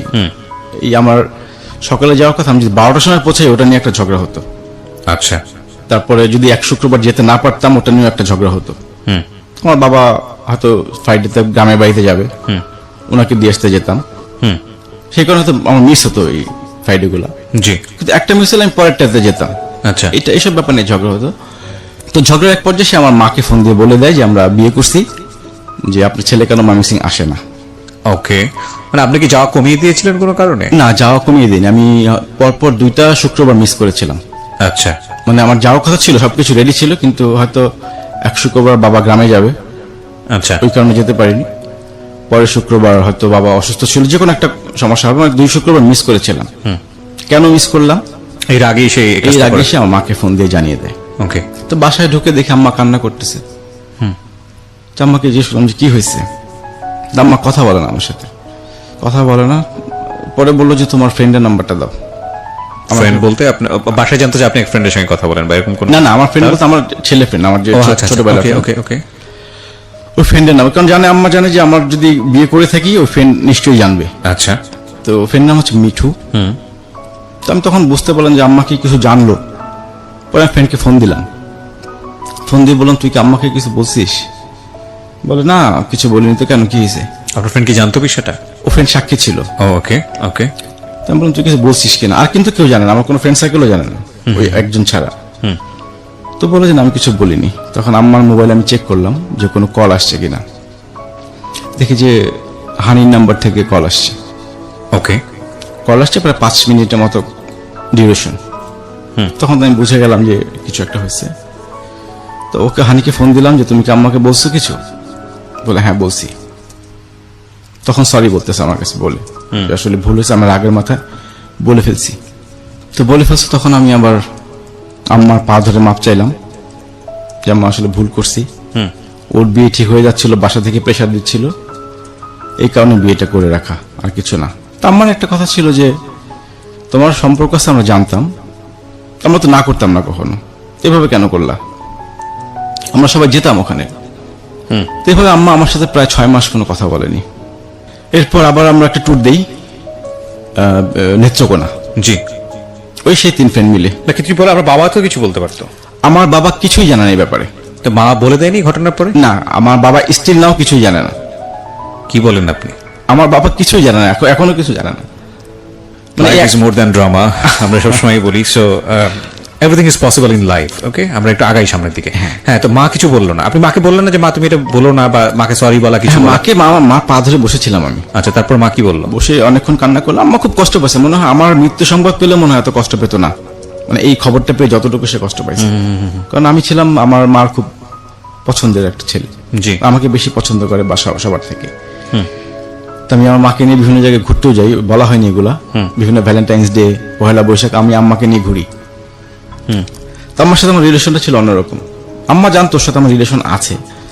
তা আম্মার একটা কথাই ছিল যে বিয়ে করছো জানাইতে পারতো আমাদের, আমরা যেতাম আমার ফ্যামিলিতে। তো এভাবে আম্মা 6 মাস আমার সাথে কোনো কথা বলেনি। 6 মাস পর আস্তে আস্তে ঠিক হয়। তারপর আসলো 2015 সাল। 2015 সালের দিকে আমরা একটু বিড়িশিরি ট্যুর করি ফ্যামিলি, মানে আমার ফ্রেন্ডের ফ্যামিলি সহ।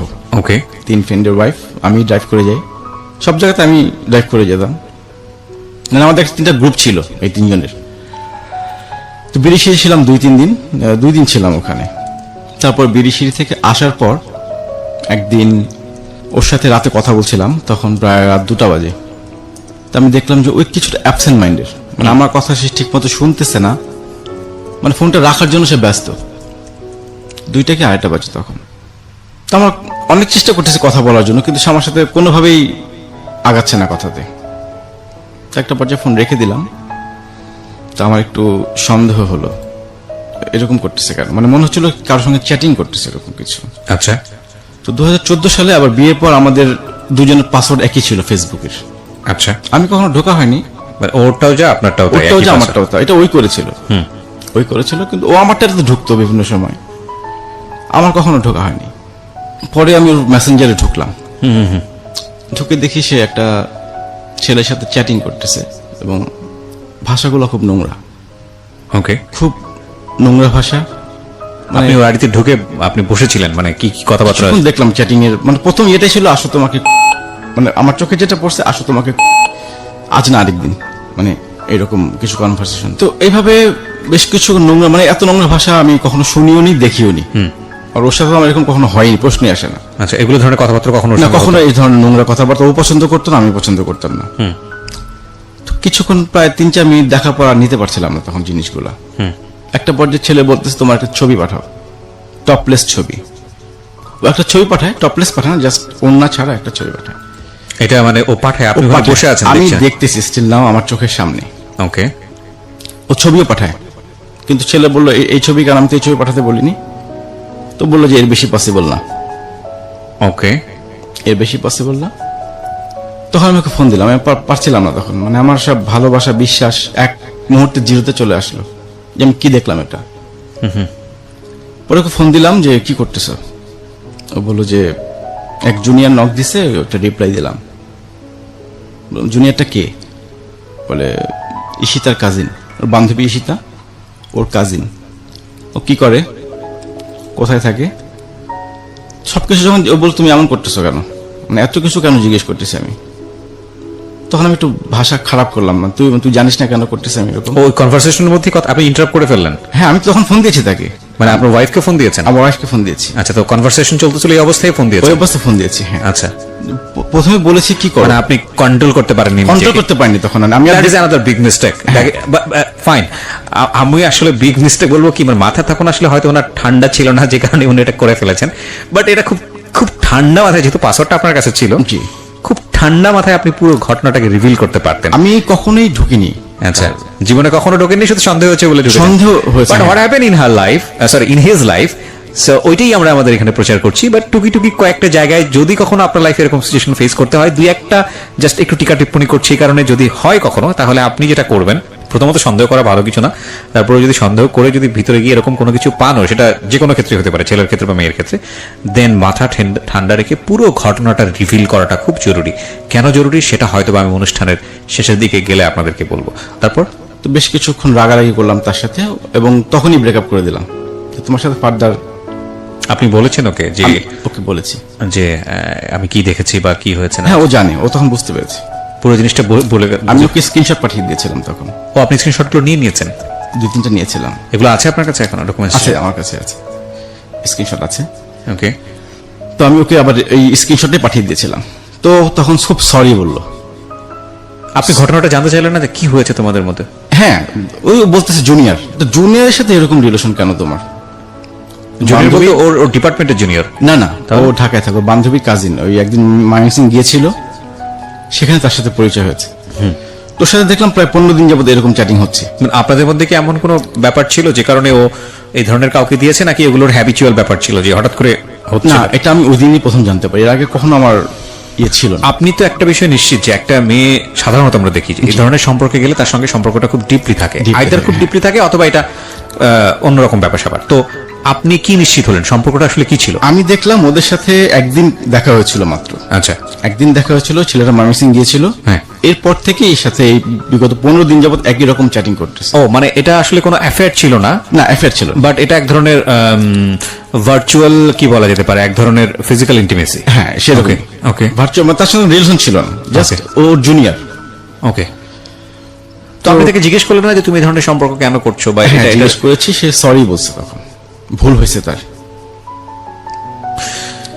সরি বলার পর আপনি রিয়াক্ট করেছেন, বাট আপনি ফাইন্ড আউট করার চেষ্টা করেছেন যে কেন এটা হচ্ছিল তোমার, মানে তুমি না। কেন এই ধরনের সম্পর্কে জড়াচ্ছ? সে এরকম কিছু আমাকে বলেনি, সে চুপ ছিল, মানে এরকম অ্যান্সার আমি পাইনি। এবং আমি তখনই বললাম যে আসলে এরপর থেকে তোমার সাথে আমার যোগাযোগ। এখানে একটা কথা বলি প্রিয় শ্রোতা, সরি ফর দিস ইন্টারাপশন, মানে লিগেলি যদি কখনো, মানে এটা তো লিগেলি অন্যায়। আর দ্বিতীয় কথা হচ্ছে যে যদি কখনো এই ধরনের কোনো সিচুয়েশনে পড়ে যান কেউ, বা যদি দেখেন যে অপরপক্ষ এই ধরনের একটা ইন্টিমেসির মধ্যে চলে গেছে, সেটা ভার্চুয়ালি হোক বা যে কোনো কিছুতেই হোক না কেন, এটাকে আমাদের যে রিয়াকশনটা সেই মুহূর্তে হয় ওনার লাইফে, যেটা ওনার যে রিয়াকশনটা হয়েছে সেটাই স্বাভাবিক হয়তোবা, কিন্তু খুব ঠান্ডা মাথায় ডিল করাটা খুব জরুরি।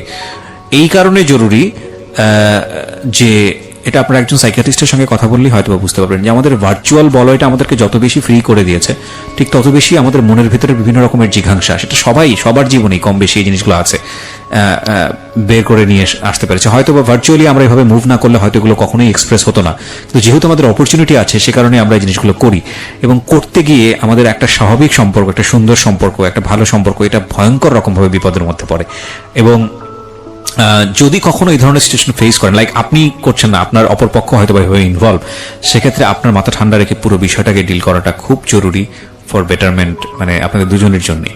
বিকজ এটা এই ধরনের ব্যাপার আসলে সম্পর্ক ভাঙার জন্য যেমন লজিক্যাল, ঠিক একইভাবে আমার কাছে ইললজিক্যালও মনে হয়। যাই হোক, এটা আমার ব্যক্তিগত অপিনিয়ন। হ্যাঁ বলুন। তারপর তো তার সঙ্গে বেশ কিছু ঝগড়া হলো, পরে বললাম যে তোমার সাথে আর আমার সঙ্গে যোগাযোগ করবা না, আমি এটা দেখার জন্য প্রস্তুত ছিলাম না। মানে সবকিছু এখন জিরোতে চলে আসলো হুট করে এই জিনিসগুলো দেখার পর। তো সে অনেক সরিটারি বললো, কান্নাকাটি করলো, আর হবে না এরকম, সে ভুল করছে। পরে কি করবো, 7-8 দিন পর আবার তার সাথে আমি ক্ষমা করে দিলাম যে ঠিক আছে, আর ফার্দার যাতে এরকম কিছু না হয়। 7-8 দিন পর আপনি নিজেই থাকতে পারেননি? হ্যাঁ, নিজে আমার ওই যে বললাম, আমার একটা ওর চিঠিটা পড়লে আমি কিছু, মানে তখন আর আমার কিছু মনে থাকতো না। Blindly emotionally attached, exactly. এবং সে কারণেই আপনি ভাবে রিয়াক্ট করছেন, সে কারণেই আপনি আবার 7 দিন পরে ফিরে আসছেন। নইলে আসলে এগুলো আসলে লজিক দিয়ে চিন্তা করার বিষয়, আপনার জায়গা থেকে সেটা খুব স্বাভাবিক ছিল। আমি সেই ওই কান্নাগুলো যখন চিন্তা করতাম, সে যে কান্নাগুলো করতো, রাইট, ওগুলো চিন্তা করে তখন আমি ভুলে যেতাম সবকিছু। পরে আমি তাকে বললাম যে এরকম আমি খুব কষ্ট পাইছি। সে বলছে না, সে তার ভুল হয়েছে, সে ভুল স্বীকার করেছে, এরকম কিছু করবে না। তো এভাবে গেল। এর মধ্যে তো বিয়ের জন্য প্রেশার দিচ্ছি আমি, যে তুমি বাসায় কথা বলো। আমার বাসা থেকেও চাপ দিচ্ছে যে কি ব্যাপার, বিয়ে করছো, বউ উঠে নিয়ে আসো। এখন এরকম কিছুদিন চলার পর ও আবার ইয়েতে চলে আসে, ইন্টার্নি করার জন্য 3 মাস ঢাকায় থাকে। আচ্ছা, 3 মাস ঢাকায় থাকে। তখন কি আপনি মাঝে মাঝে ওর ফেসবুকে উকি মারতেন ঘটনার পরে? না, পাসওয়ার্ড চেঞ্জ করেছিল এরপরে। ও পাসওয়ার্ড চেঞ্জ করলে তো আরো সন্দেহ হওয়ার কথা। পাসওয়ার্ডটা আপনাকে দেয়নি? আর না, পাসওয়ার্ড আমিও নেইনি, ও দেয়নি। মানে সম্পর্ক তখন ওইভাবে মানে বিশ্বাস চলে এসেছিল যে না, ও এরকম কিছু করবে না। আচ্ছা, এরকম কিছু করবে না। আচ্ছা, আপনাকে আমি একটা প্রশ্ন করি। জি। সেটা হলো যে এই পাসওয়ার্ডটা যে দুইজনের একই রকমের পাসওয়ার্ড ছিল ফেসবুকের, জি, এটা কি আপনি মনে করেন সম্পর্কের জন্য ঠিক? মানে আজকালকার যুগে অনেকেই এটা করে। এটা অনেকের জন্য ঠিক না। আমি বেসিক্যালি মনে করি, আমি শুধু জানতাম, কিন্তু আমি কিন্তু ঢুকতাম না কখন। আমি কখন ব্যক্তিগতভাবে পছন্দ করি না যে আরেকজনের ইয়েতে ঢুকা, কিন্তু আমার জাস্ট একটু সন্দেহ হয়েছিল দেখে আমি তখন ঢুকেছিলাম জিনিসটা, যে আসলে ব্যাপারটা কি।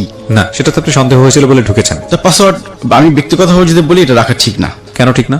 এটা একজন মানুষের ব্যক্তিগত ব্যাপার, সে ইয়ে করতে। কিন্তু আমরা ভালোভাবে এখন বাসি কাউকে, তখন তো তার ব্যক্তিগত বলে কোনো কিছু থাকে না, আমরা সব বিষয় ইন্টারফেয়ার করতে চাই। সব বিষয় সেই হিসাবে আমাদের পাসওয়ার্ডটা চেঞ্জ করা হয়, মানে একই পাসওয়ার্ড ছিল আমাদের। যে আমি সেটা একটা বিগ মিস্টেক আমরা মনে করি। সেরকম কিছু করছি না, আমার পাসওয়ার্ড জানার অসুবিধা কোথায়? একটা জিনিস মনে রাখবেন, যারা এখানে শুনছেন, যারা ভালোবাসেন এবং যাদের পাসওয়ার্ড এক, তাদের সবার প্রতি সম্মান রেখেই বলছি, ভালোবাসেন, ভালোবাসার প্রতি শ্রদ্ধা আছে, কিন্তু ভালো এমন ভাবে বাইসেন না যাতে একজনের নাক আরেকজনের, মানে আমি আসলে কিভাবে বোঝাবো ঠিক বোঝাতে পারছি না। মানে ইন্টিমেসিটা এমন জায়গায় নিয়ে যায় না যেখানে কোনো ব্রিদিং স্পেস নাই। ওই ব্রিদিং স্পেস না থাকলে গ্রো করা যায় না, একটা সময় মরে যায়। হ্যাঁ, তো প্রত্যেকটা মানুষেরই ব্যক্তিগত আছে। আপনি যেটা বিশ্বাস করেন আর না করেন সেটা আপনার বিষয়। আপনি হয়তো আপনার সাইড থেকে মনে করতে পারেন না, আমার গার্লফ্রেন্ড কখনোই এরকম হতে পারে না, আমি তাকে এত ভালোবাসি। একইভাবে হয়তো বা গার্লফ্রেন্ড তার বয়ফ্রেন্ড সম্পর্কে ইমপ্রেশনটা রাখছে, এই ইমপ্রেশনটা রাখেন, রেসপেক্ট রাখেন, বাট আমি মনে করি এই রাখার জায়গাটা থেকে একটা দূরত্ব রাখেন। কারণ দরকার কি, যেটা হয়তো এক ঝলক দিয়েই হয়তো বা সামনে থেকে হারিয়ে যাবে, সেটাকে জীবনে পার্মানেন্ট করে নিয়ে নিজেদের মধ্যে মানে জটিলতা তৈরি করার প্রয়োজনটা কি? জি হ্যাঁ, তারপর যাই হোক, পরবর্তীতে যখন পাসওয়ার্ড চেঞ্জ করে আমি কিছু বলিনি তখন, ঠিক আছে, একজনের ব্যক্তিগত জিনিস না ঘাটাই ভালো। রাইট, কারণ ঘাটতে গিয়ে তার সঙ্গে আমার একটা ব্রেকআপের মতো সিচুয়েশন তৈরি হয়েছিল। পরে আবার তাকে বিশ্বাস করলাম যে না, সেরকম কিছু করবে না। আমার পাসওয়ার্ড আমি চেঞ্জ করি না, আমার পাসওয়ার্ড ওরকমই ছিল, ওকে, যেটা ছিল।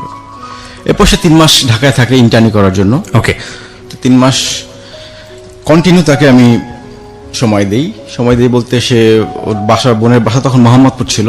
জি, ওখান থেকে তাকে আনা, তাকে অফিস থেকে বাসায় দিয়ে আসা। আমার নামে একটা কমপ্লেন ছিল বান্ধবীদের কাছে ওর, যে আমি নাকি তাকে সময় দেই না। আচ্ছা, টানা 3 মাস আমি তাকে ফুল সময় দিয়েছি। বান্ধবী তো দেখছে আমাকে, এই সকাল থেকে মিরপুর থেকে মোহাম্মদপুর আসতাম, ওকে পিক করে ওকে অফিসে দিয়ে আমি আবার চলে যেতাম অফিসে। আবার বিকেলবেলা আমি চলে আসতাম, ওকে ওর বাসায় ড্রপ করে আমি বাসায় ব্যাক করতাম, টানা 3 মাস।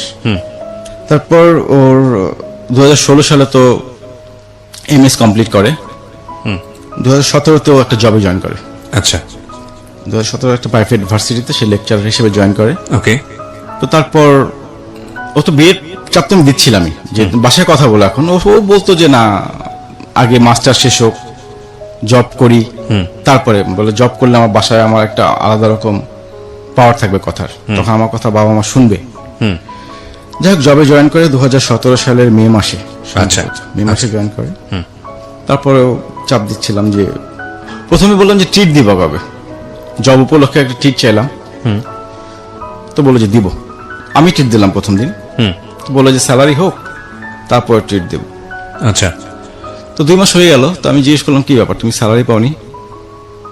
তো বললো যে হ্যাঁ স্যালারি পাইছি। তো আমি স্যালারি পাইছো, তুমি জানাইলা না আমাকে?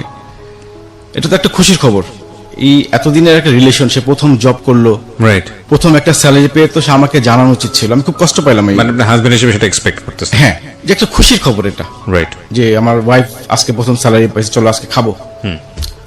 তো সেই ব্যাপারটা আমি খুবই কষ্ট পেলাম। আমি অতটা কষ্ট পাইনি যখন তার চ্যাটিং গুলো আমি জেনে যতটা কষ্ট পেয়েছিলাম, তার চেয়ে বরং এটাতে বেশি কষ্ট। এটাতে আমি কষ্ট বেশি পেয়েছি। এটা আমার একটা এক্সপেকটেশন ছিল যে খুশি হয়ে আমাকে সবার আগে খবর দিবে যে আমি আজকে স্যালারি পাইছি, চলে আসো খাবো একসাথে। এরকম কিছু হয়নি। তো 2 মাস পর আমি আর তাকে বলিনি কখনো ট্রিটের কথা।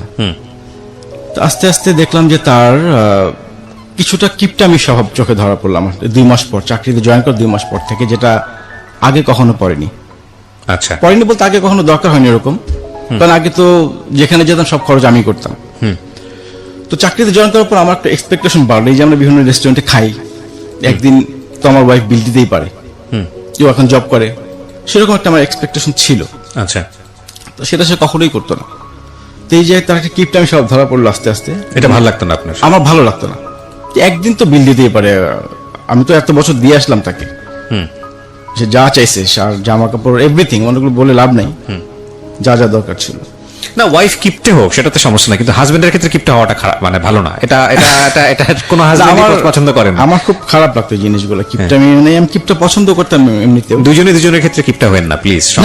আমি ওপেন ছিলাম, আমি 2 হাত ভরে খরচ করছি তার জন্য। ওকে, মানে এবং এই বিভিন্ন জায়গায় গেছি, সব 5 স্টার হোটেল বলেন, মানে এভরিথিং, আমার এইসব ব্যাপারে কোনো কম্প্রোমাইজ করিনি তার সাথে। তো এইভাবে আস্তে আস্তে তার কিপটামি স্বভাবগুলো ধরা পড়লো। তো আমি আর কখনো বলি যে ঠিক আছে কিপটা নিয়ে আমার সংসার করতে হবে। আস্তে আস্তে কিপটামিটা চরম আকার ধারণ করতেছে।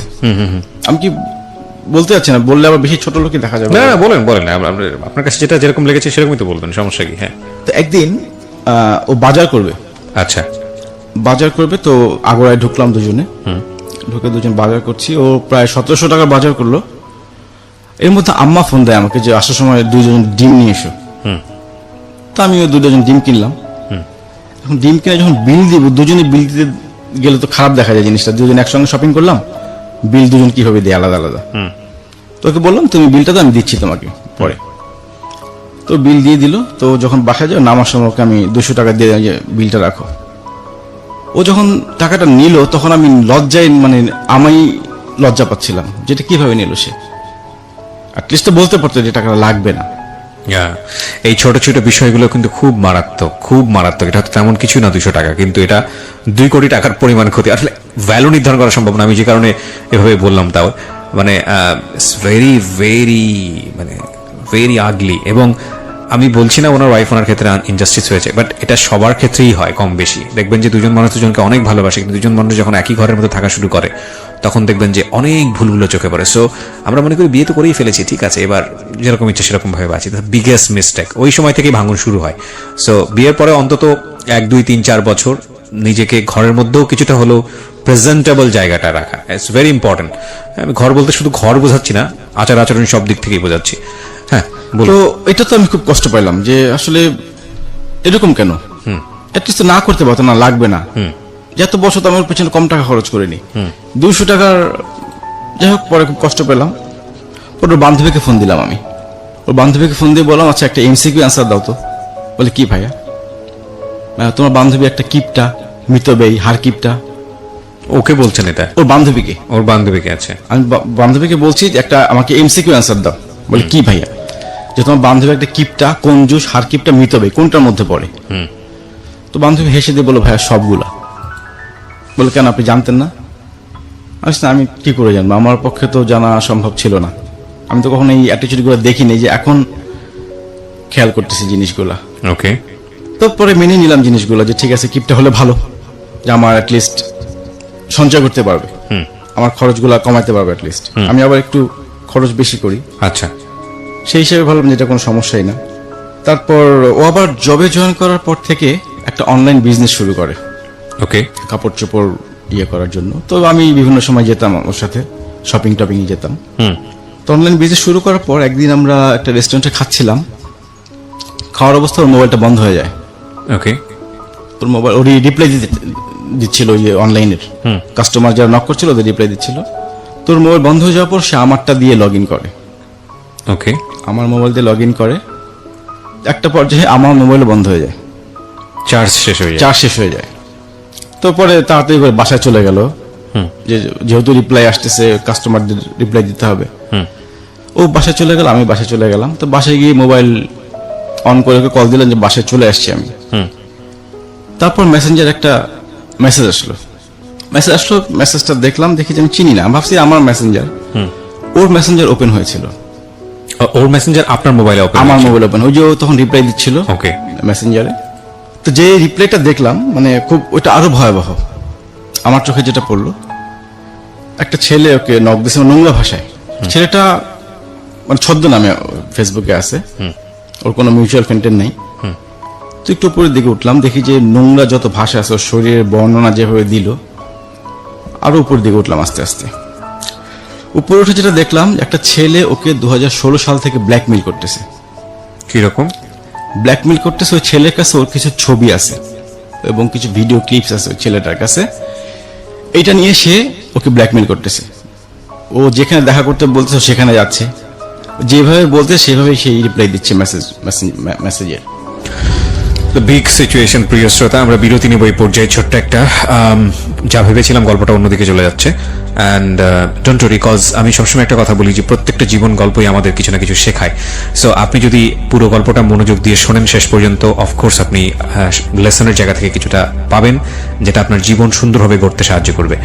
আমি খুব খুশি হই যখন দেশের বিভিন্ন প্রান্ত থেকে মানুষজন আমাকে নক করেন, ইনবক্স করেন, কিংবা আমার সঙ্গে এসে দেখা করেন, এসে যখন বলেন যে ভাই এই গল্পটা আমার জীবনটাকে পাল্টে দিয়েছে।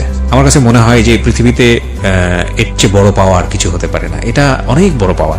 বিকজ দেখেন, আমি খুব ক্ষুদ্র একজন মানুষ।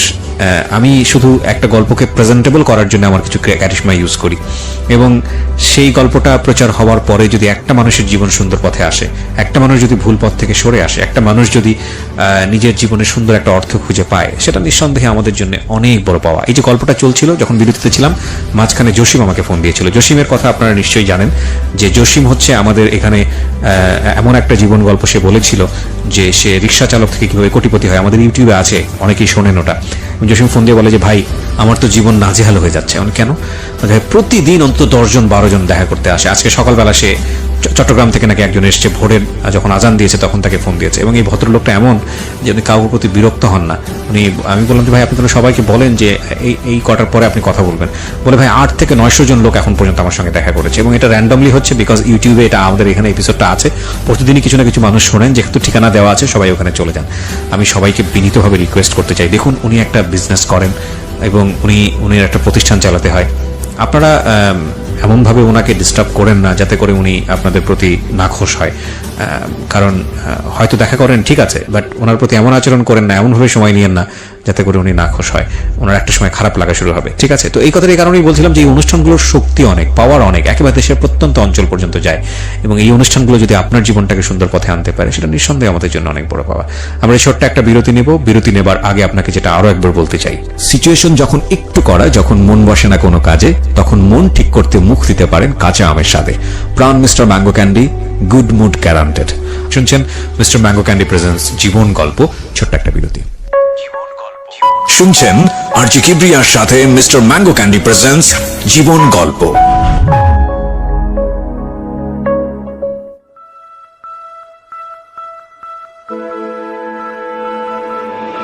Love,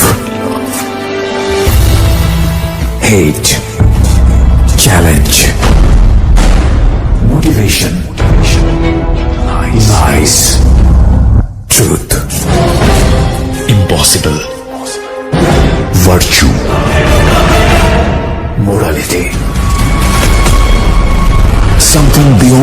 entertainment.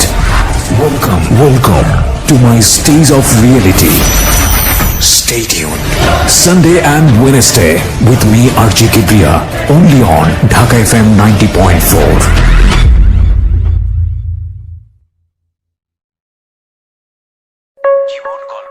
শুনছেন আরজি কিবরিয়ার সাথে মিস্টার ম্যাঙ্গো ক্যান্ডি প্রেজেন্টস জীবন গল্প।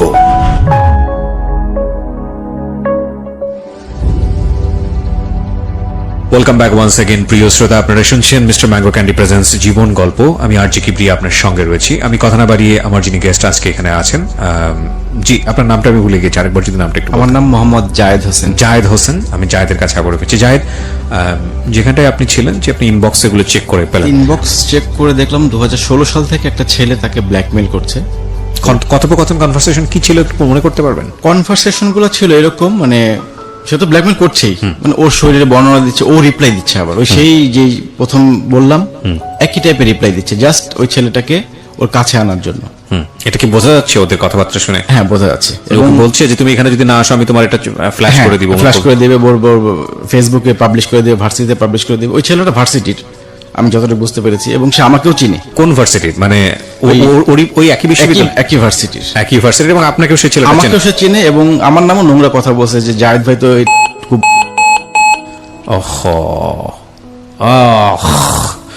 তো বুঝতেই পারছেন একজন হাজবেন্ডের এইসব জিনিস দেখার পরে মাথা ঠিক রাখাটা খুবই অস্বাভাবিক ব্যাপার। হ্যাঁ, তো তারপর ওই ছেলেটাকে সে দেখা করতে বলতেছে ক্যাম্পাসে। ছেলেটা ও যাচ্ছে দেখা করতে, কিন্তু ছেলেটা আসতেছে না। ওর সাথে লোকজন নিয়ে গেছে। ছেলেটা বলতেছে তুমি তো, তোমার সাথে অমুক অমুক ছিল। সে বলে দিচ্ছে ছেলেটার ওর সাথে কে কে ছিল, যে তুমি লোকজন নিয়ে আসছো কেন, তুমি একা আসতে বলছি তোমাকে। এভাবে ওই ওখানে একটা আমবাগান নামে জায়গা আছে, আমবাগানও দেখা করতে বলছে। সে আমবাগানেও গেছে ছেলে পেলে নিয়ে, মানে ওর পাশে ছেলে পেলে ছিল, কিন্তু সেই ছেলেরা সবই জানতেছে ও কি করতেছে। এভাবেই তার সাথে অনেক নোংরা নোংরা কথাবার্তা সে মাঝখানে রিপ্লাই দিছিল, এবং এই সেই স্ক্রিনশট গুলো নিয়ে ও বিভিন্ন জনকে দিচ্ছে যে ছেলেটাকে দেখার জন্য, এই ছেলেটাকে চিনে কিনা। ওখানে নোংরা ভাষা ছিল। তো আমার কথা হচ্ছে যে ছেলেটাকে চিনতো না, ও চিনতো না ছেলেটাকে। ছেলেটা ছদ্মনাম ইউজ করতেছে। আচ্ছা আচ্ছা, ছেলেটা ছদ্মনাম ইউজ করতেছে, এবং ওর কোনো মিউচুয়াল ফ্রেন্ডও নাই। সে একটা মানে ফেক আইডি দিয়ে তার সঙ্গে এইভাবে কথোপকথন চালিয়ে যাচ্ছে। কিন্তু ও তো খুব ভালো করে বোঝার কথা যে এই ছবিগুলো কাকে দিয়েছে না দিয়েছে সেটা সে বুঝে, মানে বের করার খুব চেষ্টা করছে। তার মানে ও যদি না বের করতে পারে তাহলে আমার বিষয়টা এরকম ছিল যে ও র্যান্ডমলি অনেকের সাথে বিষয়গুলো করতো, আমি গেস করছি, আমার ধারণা। নইলে তো ওর যদি একজন দুজনের সঙ্গে করে থাকে তাহলে তো ডেফিনেটলি বের করে ফেলার কথা, কিন্তু যদি র্যান্ডমলি হয়ে থাকে তাহলে হয়তো বের করতে পারবে না, এটাই স্বাভাবিক। ওকে, তারপর তো এভাবে তার মাথা নষ্ট দেখলাম। ওই ছবিগুলো সে কিভাবে উদ্ধার করবে, থানায় জিডি পর্যন্ত করছে সেইটার জন্য। আপনি কিভাবে বুঝলেন? ওখানে করছে, লেখা আছে, জিডি স্ক্রিনশট পাঠিয়েছে। হ্যাঁ, জিডি স্ক্রিনশট পাঠিয়েছে যে জিডি করছে থানাতে। তা আমি বললাম এত কিছু আমি জানি না। পরে আমি ফোন দিলাম, এই ছেলেটা কে? ওই ছবিগুলো কি ওখানে ছিল যে ছবিগুলো পাঠিয়েছে? না, ছবিগুলো ছিল না। ছবিগুলো ছিল, কিন্তু ওর বডির খুব নোংরা ভাষায় বর্ণনা ছিল। এই স্ক্রিনশট গুলো সে আবার বিভিন্ন বড় ভেদে দিচ্ছে যে এই ছেলেটাকে বের করার জন্য, ছেলেটা কে হতে পারে। তো ওখানে কিছু নোংরা ভাষা টাষা ছিল। তো ওগুলো আমার কথা, একটা জিনিস 5 জন দেখতেছে, দেখে কি ধারণা করতেছে এই জিনিসগুলো নিয়ে। তো সবাইকে স্ক্রিনশট পাঠানোর দরকার নেই। তোকে প্রথমে বললাম এই ছেলেটা কে। যখনই ছেলেটা কে জিজ্ঞেস, তখন সে তেলে বেগুনে জ্বলে উঠছে, চোরের মতো আমার মেসেঞ্জারে ঢুকছো কেন? আমি বললাম ইচ্ছা করে ঢুকে, তোমার মেসেঞ্জার ওপেন হয়েছিল আমার মোবাইলে, সেই জন্য ঢুকছে, এক্ষুনি লগ আউট করো। আমি তোমার অ্যান্সার পেলাম না, এই ছেলেটা কে? সে আমাকে কোনো অ্যান্সার দেয়নি ওই সময়। পরে আমি তো আবার আমার এবার ফাইনালি ব্রেক। এরপর তো তোমার সাথে আমার যোগাযোগ রাখার কোনো দরকারই হয় না। এর আগে একটা ঘটনা ঘটছে, মাফ করে দিয়েছিলাম, আমার একটা পাস ছিল, শেষ। কিন্তু এবার তো মাফ হবে না। তো ব্রেকআপ একদম ওর সাথে ফাইনালি ব্রেকআপ। এখানে ব্রেকআপ করার সুযোগটা কই? আপনার যেহেতু ওয়াইফ শেষ, চাইলে আপনি ডিভোর্স দিতে পারেন। ডিভোর্স, ওইটাই ব্রেকআপ, ডিভোর্স, যে তুমি পেপারস পেয়ে যাবে। আচ্ছা, আমি তোমাকে পেপারস পাঠিয়ে দেবো। আচ্ছা, ব্যাপারটা তাই।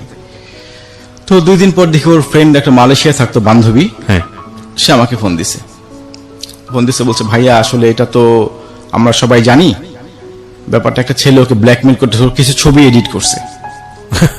ওকে, ওর কিছু ছবি এডিট করে ওকে ব্ল্যাকমেল করতেছে। আমি বলছি যা কিছুই করুক, ব্যাপারটা কি আমার নলেজে থাকা উচিত ছিল কিনা? বলে হ্যাঁ ভাই, অবশ্যই আপনার নলেজে থাকা উচিত ছিল। এটা আমি একটা প্রশ্ন করতে চাই আপনাকে। উচিত তো অবশ্যই ছিল, খুব সেন্সিটিভ একটা বিষয় নিয়ে আমরা কথা বলছি আজকে।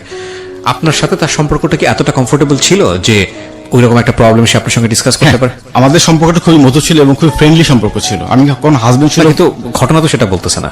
আমি কখনো হাজবেন্ড ছিল ব্যবহার তার সাথে করিনি, কখনোই না। বাট ঘটনা তো সেরকম বলছে না। এরকম একটা কিছু হলে তো সবার আগে আপনার সঙ্গে শেয়ার করা। আমার তো প্রশ্ন সেটাই যে সবার আগে কে জানার কথা, আমি জানার কথা। সে আমাকে কিছু শেয়ার করেনি। বান্ধবী ফোন দিল, বললো ভাই ওর এডিট করা ছবি ও ব্ল্যাকমেল করতেছে। আমি বললাম না, যত কিছুই বলো আমার জানা উচিত। এডিট করা ছবি হলে আসলে যেটা জিদি হবে কেন? সেটাই তো কথা। আমি এডিট তো এডিটই, এডিট তো যে কারো ছবি এডিট করতে পারে, রাইট। ওটা নিয়ে তো এত ঝামেলার কিছু নাই। বলে না, মানুষজন দেখলে কি মনে করবে, প্রথমে তো মানুষজন দেখবে। তো বান্ধবী গেল, আমি আমার সিদ্ধান্ত অটল যে না, আমি ওর সাথে আর সম্পর্কে যাব না। ওর আরেকটা বান্ধবী ফোন দিল, ওর সাথে আমি একই কথা বললাম যে আমি ডিসিশন নিয়ে নিছি, ও পেপারস পাঠিয়ে দেবো। লাস্টে ফাইনালি ওর এক টিচার ফোন দিল, ভার্সিটির টিচার। একটা মিনিট, এখানে ও তখন একটা প্রাইভেট ইউনিভার্সিটিতে জব করে, লেকচারার। তার মানে ওর তো রেজাল্ট সবকিছু ভালো। রেজাল্ট ভালো। আচ্ছা, প্রাইভেট ইউনিভার্সিটি, ঢাকার প্রাইভেট ইউনিভার্সিটি, ঢাকা ধানমন্ডিতে একটা প্রাইভেট ইউনিভার্সিটি। ওকে, ফাইন। হ্যাঁ, তো ওর ভার্সিটির টিচার ফোন দিল, মানে ময়মনসিংহ এগ্রিকালচার ইউনিভার্সিটির এক টিচার, ওরই ফ্রেন্ড। তো সে প্রথমে পরিচয় দিল, আমি টিচার, আমি অমুক বলছি। তার সাথে প্রায় টানা 2-3 ঘন্টা কথা বললাম। তুমি আমাকে কনফিডেন্স করলো আর কি, যে আসলে ভুল করছে। আমি এটা কি আমার জানা উচিত ছিল কিনা। তখন তো ওই ফ্রেন্ডও জানা যে আমরা বিয়ে করছি। ওই যে টিচার আমাকে ফোন দিচ্ছে, সেও জানে না আমরা বিয়ে করছি। ও জানে না? না। আচ্ছা, তো ওকে তো আমি অতভাবে বলতে পারতেছি না। তাহলে সে আপনাকে সে কে হিসেবে ফোন দিল? আমাকে তার বয়ফ্রেন্ড হিসেবে ফোন দিছে। ও আচ্ছা, ওকে। বয়ফ্রেন্ড হিসেবে ফোন দিছে যে আসলে ব্যাপারটা কিছুই না, আমরা সবাই জানি ভার্সিটি একটা ছেলে ডিস্টার্ব করতেছে, আমরা হ্যান্ডেল করতেছি ভার্সিটি থেকে। তেমন এত কিছু হলো, থানায় জিডি হলো, আমি কিছুই জানলাম না এটা কেন। বললো ভাই ও খুব অন্যায় করছে আপনাকে না বলে, প্রথমত। তারপর এটা আমরা দেখতেছি, এটা একটা এডিট করা ছবি, আপনি কিছু মনে করেন। সে মোটামুটি আমাকে কনফিডেন্স করে ফেললো। আর ওর সাথে যখন কথা বললাম, হানির সাথে যখন কথা বললাম, মানে আমার ওয়াইফ, ও প্রথম অ্যান্সার ছিল আমি আমার বাবা মাকেই জানাইনি, তুমি কে? আমি তোমার বাবা মাকে জানানো, তোমার বাবা মা কয়দিন গেছে ভার্সিটিতে? একদিনও তো যায় নাই। আমি গেছি, আমি তোমার বাবা মার দায়িত্ব পালন করছি, আমি তোমার ভাইয়ের দায়িত্ব পালন করছি, বড় বোনের দায়িত্ব পালন করছি। তো লাস্টে আবার ওই টিচারের মাধ্যমে জিনিসটা মিউচুয়াল হয়। আমি তখন ধরে নিই যে না, এটা এডিট করাই ছিল, মানে নিজেকে বুঝাই এডিট করার ছবি হবে হয়তো। সেই ওই আগের স্মৃতিগুলো যখন মনে করি, তখন আবার ঠান্ডা হয়ে গেলাম। এখানে একটা জিনিস বিষয় বলি, যে আপনারা যারা গল্পটা শুনছেন তাদের কাছে মনে হতে পারে আমাদের আজকের জায়েদ অনেক বোকা। ডেফিনেটলি বোকা, কিন্তু এই বোকামিটা যাতে আপনি না করেন সেজন্য আজকের এই গল্পটা। বাট একটা কথা মনে রাখেন, প্রেম এর চেয়েও ভয়ানক বোকা বানিয়ে দেয় মানুষকে। হ্যাঁ, এবং এটা সম্ভব। ঠিক আছে, ওকে, বলুন। এরপরে ওর বাসা নিবে নতুন, ও বোনের বাসা থেকে অফিস করতো। তো বলে যে আমি বাসা শিফট করবো, ওখানে ওরা 2 বোন থাকে, এটা ব্যাপারটা কেমন দেখা যায়, তুমি একটা বাসা নিয়ে দাও আমাকে। তো তখন আপনি কি জানলেন ছেলেটা সম্পর্কে, যে তুমি কত কি করেছো, কি অবস্থা? না, আর কিছু জানিনি। ছেলেটাকে ট্রেস করা যায়নি, ওখানেই শেষ। মানে ভার্সিটির টিচার বলছে এটা প্রক্টর পর্যন্ত জিনিসটা জানে। আচ্ছা। তো আমি একটা বাসা নিয়ে দিলাম শঙ্করে। তো বাসা নেওয়া দেওয়ার পর ওর যে জিনিসপত্র ছিল হলে, ওগুলো শিফট করে নিয়ে আসলাম আমি। আচ্ছা। একদিনই যাও, আমি ওর বাসা একদিনই গেছি, জাস্ট ওই মালামালগুলো উঠিয়ে দেওয়ার জন্য। তো ওদিকে দারোয়ান সিঙ্গেল বাসা ভাড়া দিবে না, মানে বাড়িওয়ালা ব্যাচেলার করে কাউকে ভাড়া দিবে না। তো আমি দারোয়ানকে বলছিলাম যে আমার ওয়াইফ এখনো আমাদের প্রোগ্রাম হয়নি, হয়ে যাবে। সে এসে বাসাটা ভাড়া দেয়।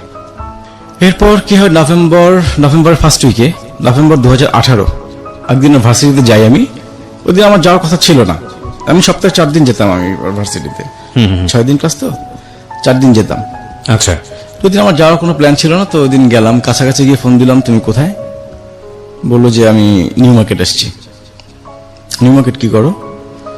বলে একটু শপিং এ আসছি কলিগের সাথে। ওকে। কলিগ কি ছেলে না মেয়ে? বলে দাদা, এই রিপ্লাইটা দিল। তো ঠিক আছে, তাহলে থাকো, আমি আসতেছি, নিউ মার্কেটে আসতেছি, তোমরা ওয়েট করো, আমি একসঙ্গে ব্যাক করবো। ওকে। তোরা ওয়েট করে, এতেই স্টার কাবাবে ওয়েট করে। তা আমি গেলাম, গিয়ে দাদার সাথে পরিচয় হলো, ওখানে কাবাব টাবাব খেলাম। খেয়ে বিল তো আমি আজীবন দিয়ে আসছি, তা আমিও বিল বের করবো, এমন সময় আমার ওয়াইফ বলতেছে যে বিলটা দিয়ে দাও। আগবাড়িয়ে বললো জিনিসটা, বিল তো আমি দিব। তো হ্যাঁ, বিল দিয়ে চলে আসলাম। বলতেছি কারণ আছে একটা, বিলের কথাটা পরবর্তীতে ক্লিয়ার হবে। জি। তো ওকে নামিয়ে দিয়ে পর দাদাকে নামাইতে গেলাম বাসায়। দাদার ওখানে দাদা আবার অফার করলো, চায়ের অফার করলো, আসছেন চা খেয়ে যান। দুজনে মিলে চাটা খেলাম, খেয়ে বাসায় চলে গেলাম। এভাবে গেল। তারপর নভেম্বরের ফার্স্ট উইক ওর বাসায় আমি প্রপোজাল পাঠালাম অফিসিয়াল, মানে এতদিন তো এটা কেউ ওকে- জানতো? হ্যাঁ ও জানতো না। ও না জানা ছাড়াই? হ্যাঁ, ও না জানা ছাড়াই। হ্যাঁ। কারণ ওকে তো এতদিন বলছি যে বাসায় কথা বলার জন্য, ওকে না জানিয়ে আমি ওর বাসায় প্রপোজাল পাঠাই। মানে ওদের পরিচিত, যে যাকে পাঠিয়েছিলাম ওর বাবার পরিচিত। তো গিয়ে অফিসিয়ালি বিয়ের প্রপোজাল দেয়। তো ওর বাবা আমার কথা শুনে সাথে সাথে রিজেক্ট করে দেয়।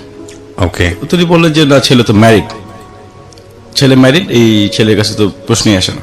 জানতো যে আপনার বিয়ে হয়েছে? আমার বিয়ে হয়েছে জানতো, ওকে। আমার বিয়ে হয়েছে জানতো। এবং এর মধ্যে আমি স্কিপ করে গেছি একটা, হ্যাঁ। 2015 সালের দিকে ওর বাসায় জানাজানি হয় যে আমার সাথে ওর রিলেশন আছে। তখন ওকে নিয়ে বসে এবং আমার বাসায় আসার কথা ছিল ওদের। ওর দুলাভাই রাজি ছিল, কিন্তু ওর বাবা রাজি ছিল না। আচ্ছা। মানে সবকিছু রেডি যে আমার বাসায় আসবে, এসে প্রপোজাল নিয়ে, এরকম একটা অপশন ছিল, কিন্তু পরবর্তীতে ওর বাবা রাজি হয়নি। তো নভেম্বরের ফার্স্ট উইকে যখন প্রপোজাল দিলেন, তো সাথে সাথে রিজেক্ট করে দিলেন। তো যখন দেখলো যে কোনোভাবেই রাজি না, তখন উনি বললেন যে আসলে তখন উনি বলে দিলেন আমাদের বিয়ে ব্যাপারটা, আচ্ছা। যে ওরা তো 3 বছর আগে বিয়ে করছে, এখন তো কি করবেন করেন। তো বিয়ের কথা শুনে ও বাবা বললো ঠিক আছে তাহলে ঢাকা যান, আমি ঢাকা আসতেছি 2 দিন পর, তখন কথা বলবো সাক্ষাতে। তো উনি 2 দিন পর ঢাকা, মানে উনি কোন প্রকার রিয়াক্ট করেনি, ঠান্ডা মাথায় পুরো বিষয়? ঠান্ডা মাথায়, হ্যাঁ। ওকে। তো উনি 2 দিন পর ঢাকায় আসলেন। ঢাকায় এসে হানি সহ বসলেন, ওদের ফ্যামিলিগত ভাবে, বোন সহ, দুলাভাই সহ। তো হানিকে জিজ্ঞেস করছে যে বিয়ে করছো কিনা। তো হানি বলছে 3 মাস আগে বিয়ে করছি। 3 বছর না বলে 3 মাসের কথা বলছে। তো ওকে বললো যে ঠিক আছে, তোমার চাকরি করার দরকার নাই, তুমি রংপুর চলে আসো, তুমি চাকরি ছেড়ে দাও। আর ওর ছোট বোনকে বললো বড় বোনের বাসায় গিয়ে থাকার জন্য, বাসা ছেড়ে দেওয়ার কথা বললো। ভালো কথা এভাবে চললো কিছুদিন, 1 সপ্তাহ 2 সপ্তাহ চলার পর দেখলাম যে না, ও জব করছে, ওর বোনও ওই বাসায় আছে। তো তখন আমি বললাম তাহলে তোমার বাসা থেকে কি একটা রেজাল্ট আসছে বলো, আমি 1 তারিখে বাসা নিচ্ছি, ডিসেম্বরের 1 তারিখে আমি বাসা নিচ্ছি, হয় এসপার নয় ওসপার, হয় তোমার ফ্যামিলিকে রাজি করাতে পারবা, আদারওয়াইজ তুমি চলে আসবা। ও আর কথা বললো না বাসায় কারোর সাথে, মানে বারবার জিজ্ঞেস করলে জিনিসটা অ্যাভয়েড করে যাবে সবসময়। তো এরপর এভাবে চললো। চলার পর এর মধ্যে নভেম্বরের 26 তারিখ ওর বার্থডে। আচ্ছা। তো প্রতি বছর যে দিনটা আমাদের দুজনের জন্য স্পেশাল, বিগত 2010 থেকে কখনো মিস করিনি। জি। এবং ও খুব সারপ্রাইজ পছন্দ করে। তো যথারীতি গেলাম ওর বার্থডেতে। ওর বার্থডেতে যাওয়ার আগে আমাদের একটা প্ল্যান ছিল, ট্যুর ছিল ইয়েতে, কাপ্তাই রাঙ্গামাটি, ওই ফ্রেন্ডরা সহ। তো প্ল্যান করেছিলাম, কিন্তু ও গেল না। ও বললো যে ওর ছুটি নেই, ছুটি ম্যানেজ করতে পারছে না, বলো তোমরা গিয়ে ঘুরে আসো। তো আমরা গিয়ে ঘুরে আসলাম, ও ছাড়া ফ্রেন্ডের ওয়াইফরা গেল। ওখান থেকে আসলাম, ব্যাক করলাম 25 তারিখে। ইচ্ছা ছিল যে ওখানে ওর বার্থডে পালন করবো 26 তারিখে। তো যেহেতু গেল না, 25 তারিখে ব্যাক করলাম ঢাকায়। ব্যাক করে 26 তারিখে ওর জন্য কিছু গিফট কিনলাম, কেক, ফুল কিনে একটা ফাস্টফুডের দোকানে বসলাম। তখনও আসে নাই, ওর আসতে আরো 1 ঘন্টা দেরি। আচ্ছা। ওর ক্লাস ছিল। তো দেরি দেখে আমি জিনিসগুলো ওখানে রেখে গেলাম ওই ফাস্টফুডের দোকানে। ওর ক্যাম্পাসে ওকে ফোন দিলাম যে আমি ক্যাম্পাসে আসছি। ও বের হয়ে আমার হাতে শুধু গিফট দেখে একটু মন খারাপ করলো, ওকে। যে শুধু গিফট, কেক নাই, ফুল নাই। তো রিক্সায়, গাড়ি তো পার্ক করে আসছি আমি যেখানে ছিলাম ওখানে, রিক্সা নিয়ে আসছি। তারপর রিক্সায় বলতেছে যে কি ব্যাপার, কেক আনো নাই? তাই আমি বললাম না, কেক আনা হয়নি, আজকে একটু অন্যভাবে পালন করবো, আমরা পিজা কাটবো। প্রতি বছর তো কেক কাটি, এবার পিজা কেটে আমরা বার্থডে পালন করব। আচ্ছা। তো গেলাম পিজা শপে গেলাম, যখন পিজা অর্ডার দেই তখন সে কান্না করতেছে হাউমাউ করে। আচ্ছা। যে বছরে একটা দিন আসে বার্থডে, এটা তো প্রতি বছর প্রতিদিন হয় না, একটা কেক তো আনতেই পারতা। তো যখন দেখলাম অবস্থা বেকতিক, তখন আমি ওয়েটারকে ইশারা দিলাম, তো ওয়েটার তখন কেক আর ফুল নিয়ে আসলো। তো তখন সে খুব খুশি হলো যে আসলে হেসে দিল। পরে কেক টেক কেটে রাতে ডিনার করে ওকে বাসায় নামিয়ে দিয়ে আমি চলে আসলাম। তারপর আমি বলতে থাকলাম যে তুমি বাসায় কথা বলো, অ্যাটলিস্ট একটা কিছু জানাও। আমি ডিসেম্বরে বাসা নিয়ে নিছি অলরেডি, ভাড়া বাসা। বাসা থেকে প্রেশার দিচ্ছে আমাকে। তারপর ডিসেম্বরের 31 তারিখ আমার বার্থডে। ভালো কথা, ডিসেম্বর 24 তারিখে আমরা আবার শপিং করি দুজনে মিলে। ওকে। আমি ওকে বললাম যে তুমি আসো, আজকে আমরা শপিং করবো। তো ডিসেম্বরের 24 তারিখ শপিং করলাম, শপিং করে ওকে বাসায় দিয়ে চলে আসলাম। তো 31 তারিখ আমার বার্থডে। 31 তারিখে রাতে ও আমাকে একটা ভয়েস ক্লিপ পাঠায় মেসেঞ্জারে, সুন্দর একটা ভয়েস ক্লিপ। ওই ক্লিপটা আমি একটু শোনাতে যাচ্ছিলাম সবাই। It's a very personal thing, যদি প্রয়োজন হয় আমি আপনার কাছ থেকে শুনতে চাইবো, সমস্যা নাই। আপনাকে হয়তো কিছু না কিছু সুন্দর করে কথা বলেছে, আচ্ছা। ঠিক আছে, প্রয়োজন হচ্ছে নাই, আমি চাচ্ছি না। কারণটা হচ্ছে কি, কিছু সাইবার অ্যাক্ট হয়েছে ইদানিং, আমরা জানি যে উইদাউট এনি পারমিশন আচ্ছা। কারো ভোকাল এটা পাবলিকলি পারমিশন মানে এক্সপোজ করা, আচ্ছা। এটা আইনত অন্যায়। আচ্ছা, এবং যেহেতু এটা আপনার ওয়াইফ হিসেবে সে আপনাকে দিয়েছে, আপনি একটা রাইট আপনার আছে এটা আপনার কিপ করার, কিন্তু আপনি এটা তার অনুমতি ছাড়া এটাকে এক্সপোজ করতে পারবেন না। আপনি হয়তো পার্সোনালি প্রুফ হিসেবে আমাকে শোনাতে পারেন, হ্যাঁ, শোনাবো। কিন্তু লাখ লাখ মানুষের সামনে এক্সপোজ করলে সে লিগ্যালি এটার এগেইনস্ট অ্যাকশন নিতে পারবে। সো আমরা এটা চাইবো না। খুব সুন্দর একটা ভয়েস, ঠিক আছে, বাট সিচুয়েশনটা কি দাঁড়িয়েছে আমরা পুরো গল্পটাকে শুননি, তারপর হ্যাঁ। তো আমার রাতে একটা ভয়েস ক্লিপ পাঠায় আমাকে সুন্দর দেখে, আমার বার্থডে উইশ করে। তো পরের দিন আমি আসি ওর ক্যাম্পাসে, আমার আসতে একটু দেরি হয়। আমি ফোন দিলাম ওকে, তুমি কোথায়? বললো যে ও ধানমন্ডিতে শঙ্করে আছে। আচ্ছা, তো আমি বললাম তুমি এক কাজ করো, তাহলে ইয়েতে চলে আসো, মোহাম্মদপুর বাস স্ট্যান্ড চলে আসো, আমরা ওখান থেকে এক জায়গায় যাবো। তো বললো না না না, আমার কলিগরা আসছে, তোমার সঙ্গে দেখা করবে। যখন কলিগদের কথা বললো তখন তো অ্যাভয়েড করার কোনো উপায় নাই যে ওনারা আসছে। যাই হোক ওখানে গেলাম, গিয়ে দেখলাম যে ওই ওর সেই দাদা কলিগ আর বাকি সব দাদার ফ্রেন্ড, 5জন। তো ওদের সাথে পরিচয় হলাম। আমি ভাবলাম সবাই মনে হয় একই ভার্সিটির টিচার। তো যখন পরিচয় বললো যে আপনি কি একই ডিপার্টমেন্টে কিনা, তো বললো যে না, দাদার ফ্রেন্ড ওনারা। তো এভাবে ওখানে পিজা টিজা খেলাম। খেয়ে আমার খুব একটা এক্সপেকটেশন ছিল ওই দিন অ্যাটলিস্ট আমার জন্য একটা কেক নিয়ে আসবে। তো আমি তখন কিছু বলিনি, আমার জন্য কেক আনেনিও, আমিও কেক কিনিনি, এই ফার্স্ট। মানে ওর আপনার বার্থডেতে কেক হলো না, কিন্তু আমার বার্থডেতে আপনি ঠিকই কেক হ্যাঁ, নিয়ে গেলেন। ওর বার্থডে প্রতি বার্থডেতেই 2010 থেকে তোর সাথে আমার দেখা হয়, প্রতি বছর 2টা কেক তো থাকবেই। ওই দিন আমি ফার্স্ট কেক কিনিনি। আমার খুব এক্সপেকটেশন ছিল যে ও একটা কেক নিয়ে আসবে আমার জন্য, আর কিছু না। ও যেহেতু সারপ্রাইজ পছন্দ করে। খাওয়া দাওয়া করে যখন চলে গেলাম, ওকে বাসায় নামিয়ে দিলাম। ওকে নামিয়ে দিয়ে ওই দাদার ফ্রেন্ডদের নামিয়ে দিলাম দাদার বাসার সামনে। তো দাদা আবার অফার করলেন চা খাওয়ার জন্য। তো নেমে কিছুক্ষণ আড্ডা মারলাম ওখানে। আড্ডা মারার এক পর্যায়ে দাদা বললো যে আপনার দেরি দেখে আমি তো ম্যাডামের বাসা পর্যন্ত গেলাম ম্যাডামকে আনার জন্য। ঠিক এতটুকুই কথা, আর কোনো কথা না। তো আমি যেতেই পারি, ম্যাডামের বাসায় যাবে ম্যাডামকে আনার জন্য। তো ওখানে চাটা খেয়ে বিদায় নিলাম। তারপর আমার ওয়াইফকে ফোন দিলাম যে তোমার কি গত 26 তারিখের কথা মনে আছে? বলো কেন? আজকে কেকের জন্য তুমি কান্না করতেছিল। আজকে আমার খুব একটা এক্সপেকটেশন ছিল যে অ্যাটলিস্ট এখন তুমি জব করো, একটা কেক আমি আশা করছিলাম, অ্যাটলিস্ট আর কিছু না হোক একটা কেক তুমি নিয়ে আসবে আমার জন্য। আমি খুব কষ্ট পাইছি ব্যাপারটাতে। তো আমাকে বললো যে আসলে কেক আনতে সে ভুলে গেছে।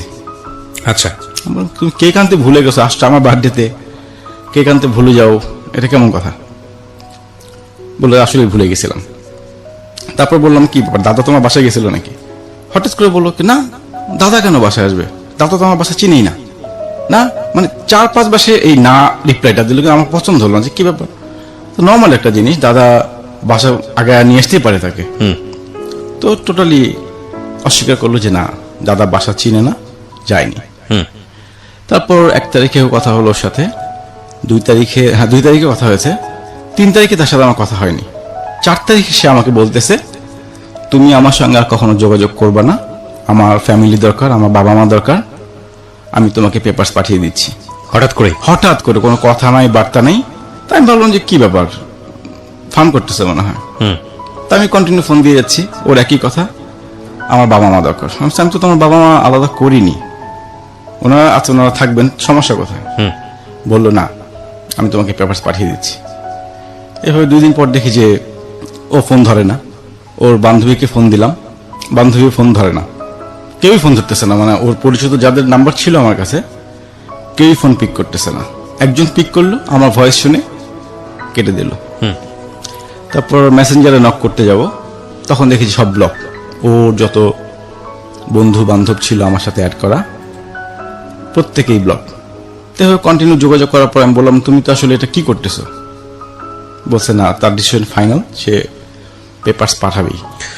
ওকে, ঘটনাটা ক্লাইম্যাক্স সিচুয়েশনে চলে গিয়েছে। আসলে পেপারস পাঠাবে নাকি পাঠায়নি নাকি পাঠিয়েছে বা জীবনটা আসলে কোন দিকে ঘুরছে সেগুলো নিয়ে একটা বড় ধরনের প্রশ্ন থেকে যায়। বাই দ্য ওয়ে, আমি কিন্তু একটা বিষয় আপনাদেরকে শুরু থেকেই বলার চেষ্টা করছিলাম, গ্যাপ পাচ্ছিলাম না বলে বলিনি। বিরতিতে যাওয়ার আগে বলতে চাই, আমরা কিন্তু এখন থেকে আমাদের এই যে অনুষ্ঠানটি চলে সেটার কিন্তু ভিডিও ফুটেজ দেই হচ্ছে আমার পার্সোনাল যে ইউটিউব চ্যানেলটি আছে সেখানে। সো আপনারা যদি সাবস্ক্রাইব করতে চান অবশ্যই চলে আসবেন, এই মুহূর্তে চলে আসবেন, সাবস্ক্রাইব করতে হবে এবং নোটিফিকেশনটা অন রাখতে হবে।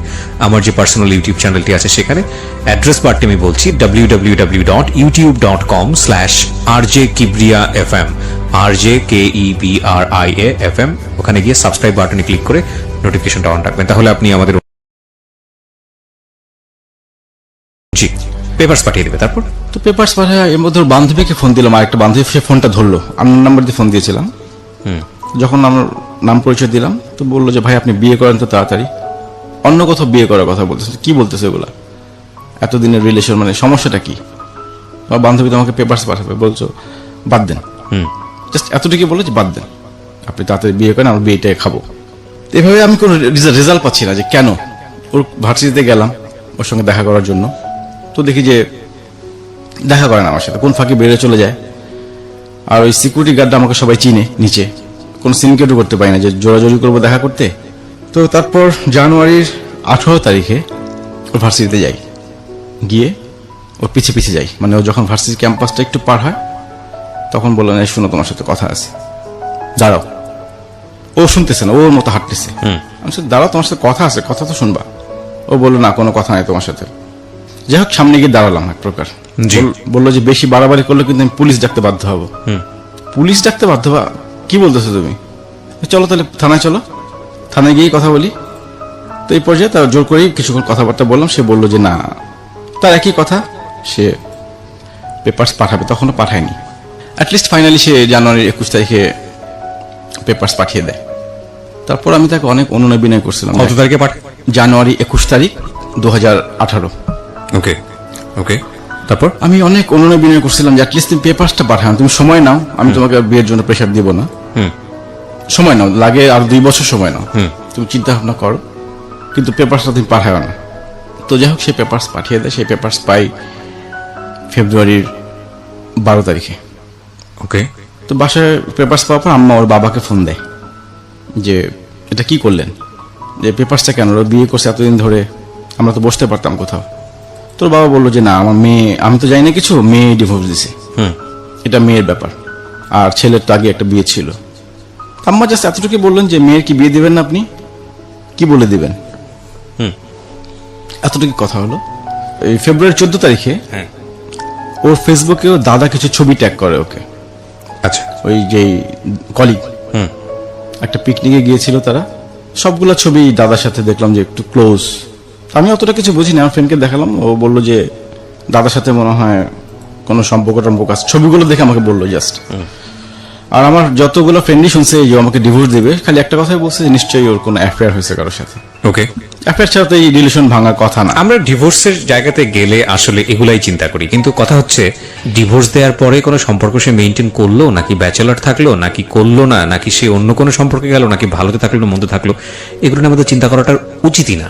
প্রথম কথা হচ্ছে আমি তোমার সঙ্গে ইতি টানতে যাচ্ছি, সো ইতির জায়গাটা হচ্ছে ফাইনালি একটা লিগ্যাল পেপার। জি। এরপরে কি করলাম না করলাম সেটা তো আমার পার্সোনাল লাইফ, কিন্তু আনফর্চুনেটলি আমরা এটা নিয়েই চিন্তা করি যে ও কারোর সাথে বোধহয় সম্পর্ক করবে, এটা করবে। আসলে হয় কি, সম্পর্কটা তো একটা গতির মতো, সো গতিকে তো থাম করে আটকানো যায় না, এটা থামতে একটু সময় লাগে।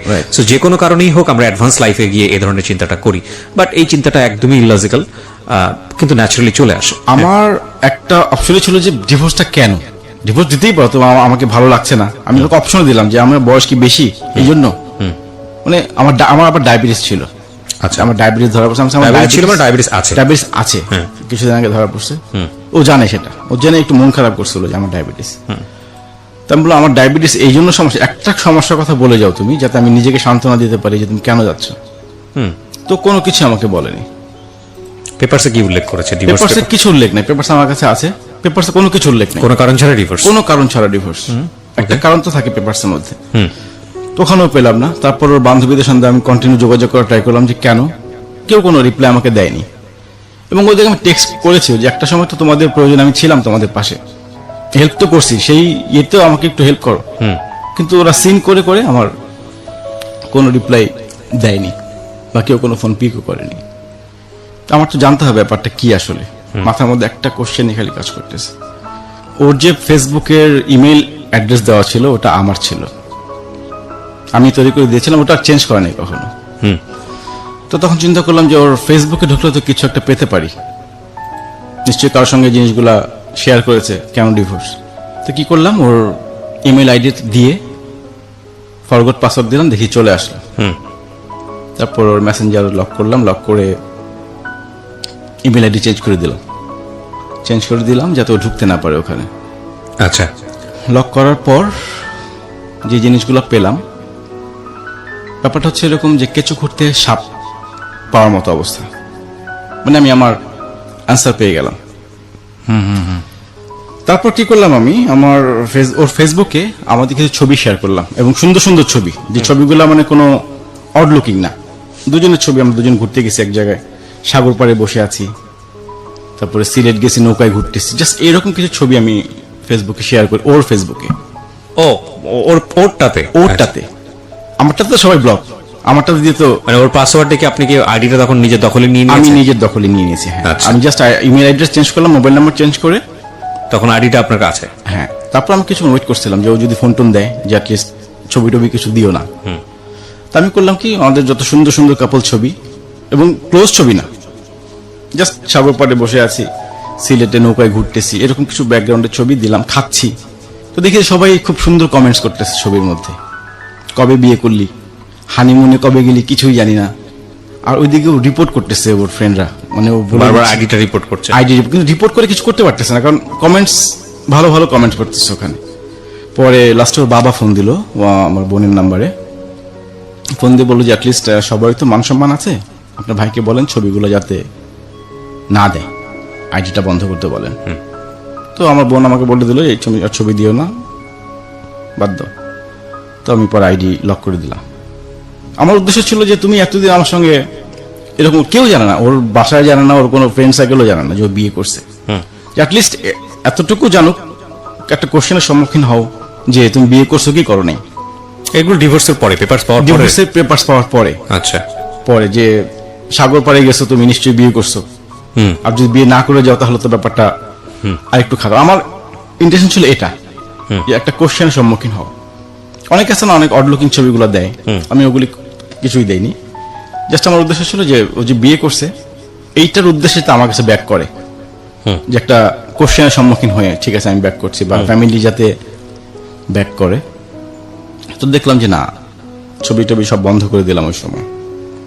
তারপর জানতে পারলাম ওই মেসেঞ্জারে যে টেক্সটগুলা, বান্ধবীর সাথে কি কনভারসেশন, দাদার সাথে কি কনভারসেশন, দাদার ফ্রেন্ডের সাথে কি কনভারসেশন, আস্তে আস্তে সবই জানতে পারলাম। আমি এখানে শুরু করব, ওই যে অঙ্কুরের কথা বললাম, ও একটা ভার্সিটিতে অঙ্কুরের সঙ্গে যুক্ত ছিল, ওখানে এক বড় ভাইয়ের সাথে তার রিলেশন 2013 সাল থেকে। এটা আমি আগে দেখিনি কখনো, জাস্ট ওই দিন দেখলাম, লাস্ট নক ছিল ফেব্রুয়ারিতে। তো দাদা ওনার সাথে আমার কখনো পরিচয় হয়নি। ওই অঙ্কুরের সব বড় ভাইদেরকে আমি চিনি, আমার সাথে খুব ভালো রিলেশন, কিন্তু যার সাথে ওর অ্যাফেয়ার ছিল, বা অ্যাফেয়ার বা পরকীয়া বলবো আমি, যেহেতু আমার সাথে রিলেশন ছিল তখন 2013 সাল থেকে তাদের মধ্যে মনোমালিন্য হচ্ছে, আবার ঠিক হচ্ছে, সে একবার ভুল বুঝতে পারতেছে। এই জিনিসগুলো দেখুন অনেকদিন কন্টিনিউ, আমার বিয়ের পরেও তার সাথে কন্টিনিউ ওই ছেলের সাথে। আপনি সবগুলোর স্ক্রিন প্রিন্ট বের করে ফেলেছেন, মানে একদম প্রিন্ট করে বের করেছেন? প্রিন্ট করছেন। আপনি পেপারসগুলো আমার কাছে দিয়ে যান, সবগুলো দিয়ে আপনি বলতে থাকেন। আমি না দেখে বলতে পারবো না। হ্যাঁ, আপনার বহু বলার দরকার নাই, আপনি জাস্ট ঘটনাগুলো বললেই হবে। আমি জাস্ট প্রুফ দেখলে আমি হয়তো আমাদের লিসনারদেরকে কিছু একটা বলতে পারবো। খুব বেশি অরুচিকর হলে এগুলো আসলে দেখারও তেমন কোনো ইচ্ছা আমার নাই, কারণ আমরা কারো পরিচয় রিভিলও করিনি এখানে। আপনি জাস্ট আমাকে দেন এগুলো, আমি জাস্ট একটা গ্লান্স আমি বলে যাবো কি ঘটনা ঘটেছে। ওকে, বলুন প্লিজ, বসেন। ওকে, হ্যাঁ, বলতে থাকুন আপনি। তো 2013 সালে তার ওই বড় ভাইয়ের সাথে যে কনভারসেশন, ওখানে দেখছি যে সে সরি বলতেছে, সে ভুল করছে, সে অপরাধী, সে নিজেকে অপরাধী। আইডি কি এখনো আপনার দখলে? না, ওই আইডি পার্মানেন্টলি ডিসেবল হয়ে গেছে। পার্মানেন্টলি ডিসেবল, মানে ওরা রিপোর্ট করে ডিসেবল করে দিয়েছে? আমি করেছি এটা। আপনি করেছেন? আমি একদম পার্মানেন্টলি করেছি। আপনি পার্মানেন্টলি ডিসেবল বলে কোনো কিছু ফেসবুকে আছে বলে আমার ধারণা নেই। আপনি চাইলে এটাকে রিভিল করতে পারেন। না, আমি আর কখনো ট্রাই করিনি এটা। ট্রাই করেন? কত সালে করেছেন? এটা মনে হয় ডিসেবল হয়ে গেছে অলরেডি। আচ্ছা, ওকে, ঠিক আছে, বলুন। তারপর 2013 সাল থেকে দেখলাম যে তাদের মধ্যে মনোমালিন্য, যে আমি ভুল করছি, কোনো ডিসিশন এক পক্ষ বিবেচনা করলে হয় না। মানে অনেক আগে থেকেই সম্পর্কটা ছিল। অনেক আগে থেকে, হ্যাঁ 2013 সালেই সে ভুল করছে। তারপর তার সাথে কন্টিনিউ হচ্ছে এরকম কথাবার্তা। আবার একটা অপশন আছে যে কাউকে ভালোবাসলে এভাবে ভালোবাসতে হয়, এটা আমার ওয়াইফের কনভারসেশন আর কি। আর কিভাবে ভালোবাসছে সেটা তো আমি বুঝতে পারতেছি না, যে কিভাবে ভালোবাসলো তাকে। ওকে। তারপর 2014 সালে এসে আবার আমার বিয়ের পরেও সে তার থেকে সরে আসতেছে। ওকে, আমি সেলফিশ, আসলে আমি এতদিন বুঝতে পারিনি, আমি এখন বুঝতে পারছি আমি অপরাধী। কি করলে এই পাপ মোচন হবে আমি তাও জানি না। আমার বিয়ের পরের কনভারসেশন এগুলা, স্টিল নাও তার সাথে যোগাযোগ আছে। এইটা একটা। ওকে। তারপর দাদার সাথে যে কনভারসেশন গুলো দেখলাম, ওগুলো দেখে তো সে আমার সাথে যে কনভারসেশন গুলো করতো ফার্স্ট টাইমে, সেম কনভারসেশন। আরেকবার যদি একটু মনে করিয়ে দিই, এই এই এই দাদাটা যেন কে ছিল? দাদা হচ্ছে ওর কলিগ, ওর ভার্সিটির কলিগ, সিনিয়র, এবং দেখতে যথেষ্ট সুন্দর। তো ওই দাদার সাথে কনভারসেশন গুলো দেখলাম, সেই আমার সেম কনভারসেশন, আমার সাথে যে কনভারসেশনে কথা বলতো সেম। আরেকটা মজার ব্যাপার হচ্ছে, দাদার বার্থডে ছিল 30 তারিখে, ডিসেম্বর 30 তারিখ। ওই দিন দাদার আসার উদ্দেশ্য ছিল সে তাদের ইনভাইট করেছিল, ওকে, আমার ওয়াইফ, যে তাদেরকে খাওয়াবে। এটা আমি পরে মেসেঞ্জারে জানতে পারলাম। এবং 29 তারিখে সে দাদার বাসায় ছিল, মানে দাদার বাসা থেকে সে রাত 9:30 সময় বের হয়, কনভারসেশন সবই আছে, এবং অন্য কেউ যায়নি ওর সাথে। আমি জিজ্ঞেস করলাম কে, মানে ওই দিন গেছিল কেন? কলিগরা মিলে গেছিলাম। কোন কোন কলিগ ছিল নাম বললো, ওনারা একজনও যায়নি। তো এভাবে ওকে জিজ্ঞেস করলাম পরে যে দাদার বাসায় কেন গেছিলা? বললো যে এমনি গেছিলাম, দাদার বাসাটা সুন্দর, আবার যাবে, এরকম বেশ কিছু। তখন তো আর আমার বুঝতে কিছু অসুবিধা হলো না যে আসলে দাদার সাথে সে একটা রিলেশনে জড়িয়ে পড়েছে। এদিকে দাদাও অ্যাপ্লাই করেছে চায়নাতে হায়ার স্টাডিজের জন্য, দাদারটা হয়ে যায়। এবং ওদের প্ল্যান ছিল ওরা একসাথে অ্যাপ্লাই করেছে। আচ্ছা, ওরা একসাথে অ্যাপ্লাই করে চায়নাতে। এগুলো তো আপনি ইনভেন্ট করলেন কবে? ডিভোর্সের আগে? ডিভোর্সের পরে? আমি সব ডিভোর্স পরে জানতেছি। আমি তো ডিভোর্স আগে কিছু ডিভোর্সের পরে জেনেছেন আপনি ফেসবুক ঘেটে? ফেসবুক ঘেটে, জি, মেসেঞ্জার ঘেটে। যে আমার তো জেনে লাভটা কি বলেন তো? জেনে লাভ হচ্ছে পরে আসলে জেনে আমার তো জানতে হবে যে ডিভোর্সটা কেন, আমার ফলটা কি। ঠিক আছে, হ্যাঁ, আমার কি ফল্ট, আমি কি করলাম? এতদিন তুমি আমার সাথে সম্পর্ক করলা, আজকে একটা বিনা কারণে চলে যাবা, একটা কারণ দেখিয়ে যেত আমাকে। ওর বান্ধবীর সাথে কনভারসেশন গুলো দেখলাম, ওখানেও কোনো কজ নাই কেন আমাকে ছাড়ছে। ওকে, যে আমাদের মধ্যে সবকিছু ওকে ছিল, আমি ওকে না জানায় ডিসিশন নিছি। এরকম একটা বার তো আমি জানতে পারতাম ডিভোর্সের আগে যে তোমাকে আমার ভালো লাগতেছে না, তোমার সঙ্গে মানাতে পারছি না, কিছুই বলেনি। তো লাস্টে সে এইভাবেই সবকিছু জানলাম যে সেই 2013 সাল থেকেই তার রিলেশন একটা সে করেই যাচ্ছে। তো যাক, নিজেকে সান্ত্বনা দিলাম তখন যে আমি ভালো আছি। তারপর 2018 সেপ্টেম্বরে দাদা চলে যায় চায়নাতে। ওকে, দাদা চায়নাতে চলে যায়, তো ও একটা ভিডিও আপলোড দেয়, টিকটক নামে একটা অপশন আছে, ওখানে সে কাঁদতেছে, চোখে মানে ক্যামেরা চোখের সামনে ধরে কাঁদতেছে আর ভিডিও আপলোড দিচ্ছে। তো একজন কমেন্ট করছে, আমি তো ওটা দেখে আমি খুব ইয়ে করছিলাম যে আমার জন্য মনে হয় কাঁদতেছে। ওকে, তো আমার খুব মন খারাপ হলো ওটা দেখে, যে ও নিশ্চয়ই এখন আমার জন্য, মানে ডিভোর্সের পরের ঘটনা? ডিভোর্সের পরে ঘটনা, ডিভোর্স তো অনেক পরে, ডিভোর্স তো এটা সেপ্টেম্বরে আপলোড দিয়েছে। মানে কি নতুন কোন আইডি যেটা খুলেছে সেখানে? নতুন আইডি না, ও টিকটক নামে একটা অপশন আছে ফেসবুকে, ভিডিও আপলোড দেয়, ওখানে 15 সেকেন্ডের একটা করে ভিডিও থাকে। মানে টিকটকে ওর আইডি থেকে? ওর আইডি থেকে। ওই আইডি আপনার জানা ছিল? আমি খুঁজে পেয়েছি আর কি। ওকে, ফাইন। তো দেখি যে ও কাঁদতেছে, ভিডিও আপলোড দিচ্ছে। তো একজন কমেন্টস করছে যে হোয়াট হ্যাপেন্ড। ও রিপ্লাই দিছে যে one of my loving person just left Bangladesh for his higher studies. এটা দেখে আবার মনটা খারাপ হয়ে গেল। তখন দাদার ইয়েতে ঢুকলাম, যে প্রোফাইলে দেখি যে দাদা একদিন আগে চলে গেছে। তা আমার জন্য কোনো ফিলিংস নাই, এখনো সে দাদার জন্য কান্না করে। এই হচ্ছে আমার গল্প, এখানেই শেষ। মানে গল্পটা এখানেই শেষ, আপনি এটা বলতে চাচ্ছেন? জি। কেন বললেন এই গল্পটা? আপনি আগে বলেন। কেন বললাম, রাইট। এই যে একটা মানুষ এসে আমার সাথে যে এতদিন রিলেশন করলো, হ্যাঁ, তারপরে হুট করে চলে গেল।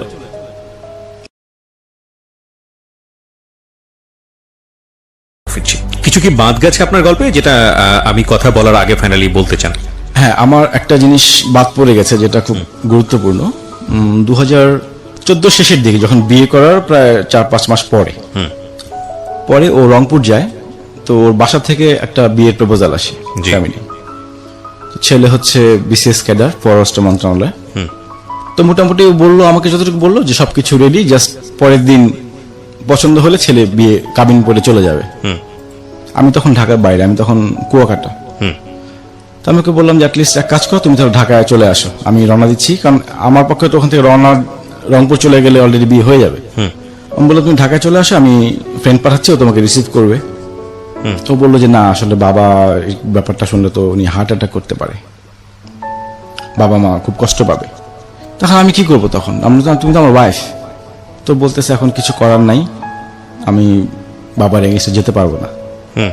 তখন আমি বললাম, তো এক কাজ করো, যদি এরকম কিছু হয় অ্যাটলিস্ট আমাকে একটা ডিভোর্সের পেপারস পাঠিয়ে দিও কোথাও থেকে, যাতে বিয়েটা বৈধ হয়।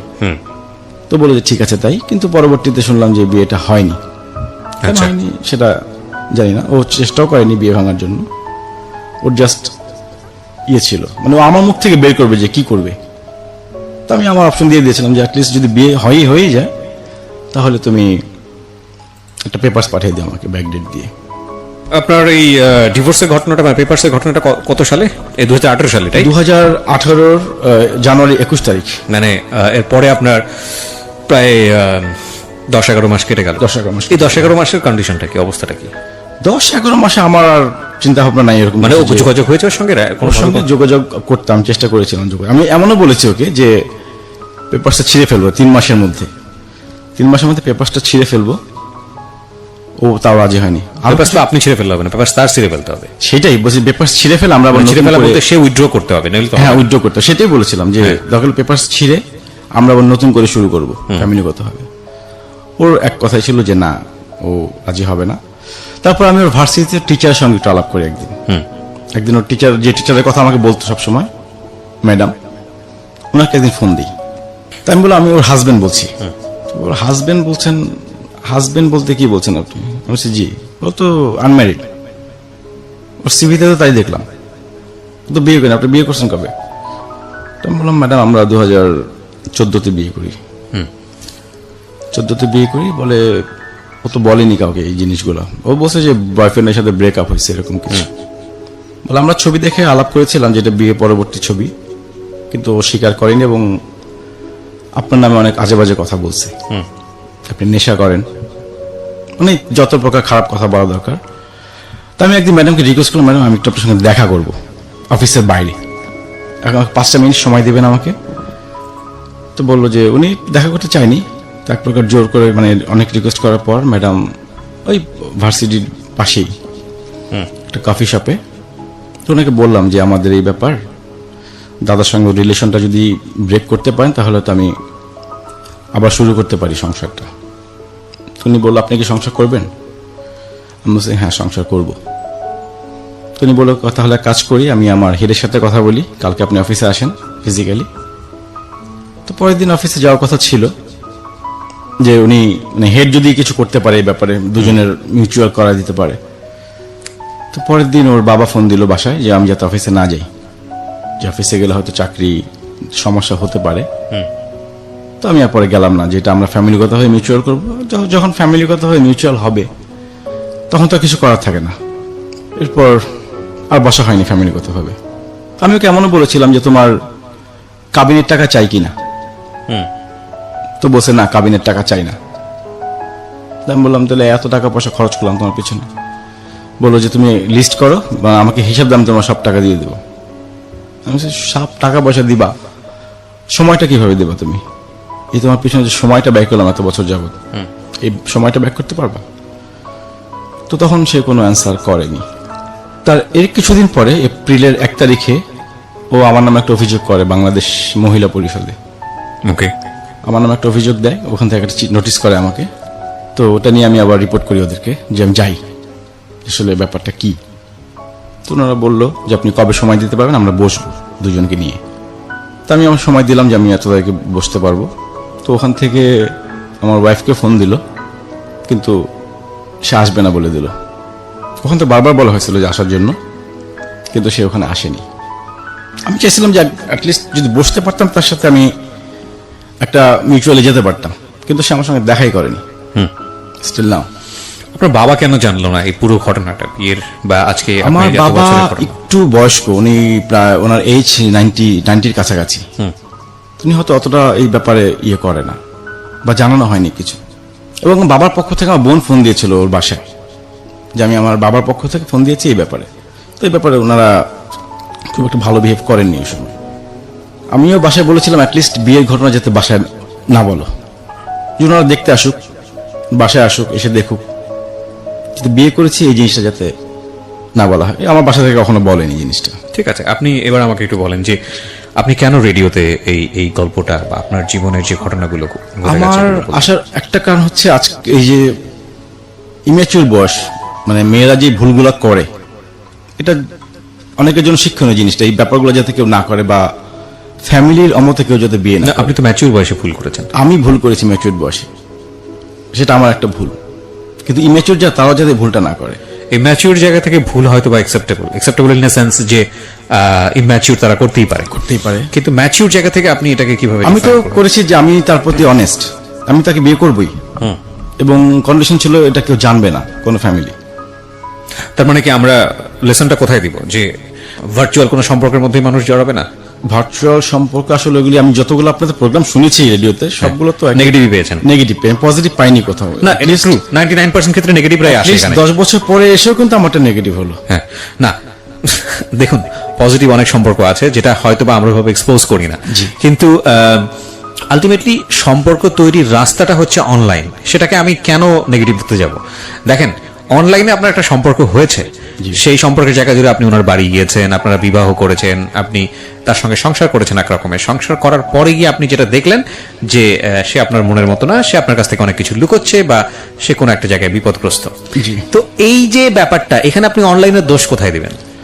অনলাইনে দোষ এখন কিভাবে দিব ব্যাপারটা, যে অনলাইনে অনেক কিছু বোঝা যায় না, আমরা আসলে অনেক কিছু দেখি না দূর থেকে। কেন, আপনি তো তার কাছাকাছি ছিলেন? কাছাকাছি ছিলাম, আমি বুঝতে পারিনি। হয়তো আমি তার ভার্সিটিতে যেতাম সপ্তাহে একদিন, বাকি দিন তো আমি তার ইয়ে সম্বন্ধে জানতাম না। কথা হতো, কোথায় যাচ্ছে না যাচ্ছে বলতো। আমার কেন জানি মনে হয়, উইথ ডিউ রেসপেক্ট, আপনি আমার বয়সের হলেও বড় হবেন, জি। আমার মনে হয় আপনার ভুল বোঝার জায়গাটা এখন পর্যন্ত ক্লিয়ার না, লজিক্যাল না। কেন দেখেন, আমি যে 100% কারেক্ট তা না, বাট আমার কাছে মনে হয়েছে এরকম।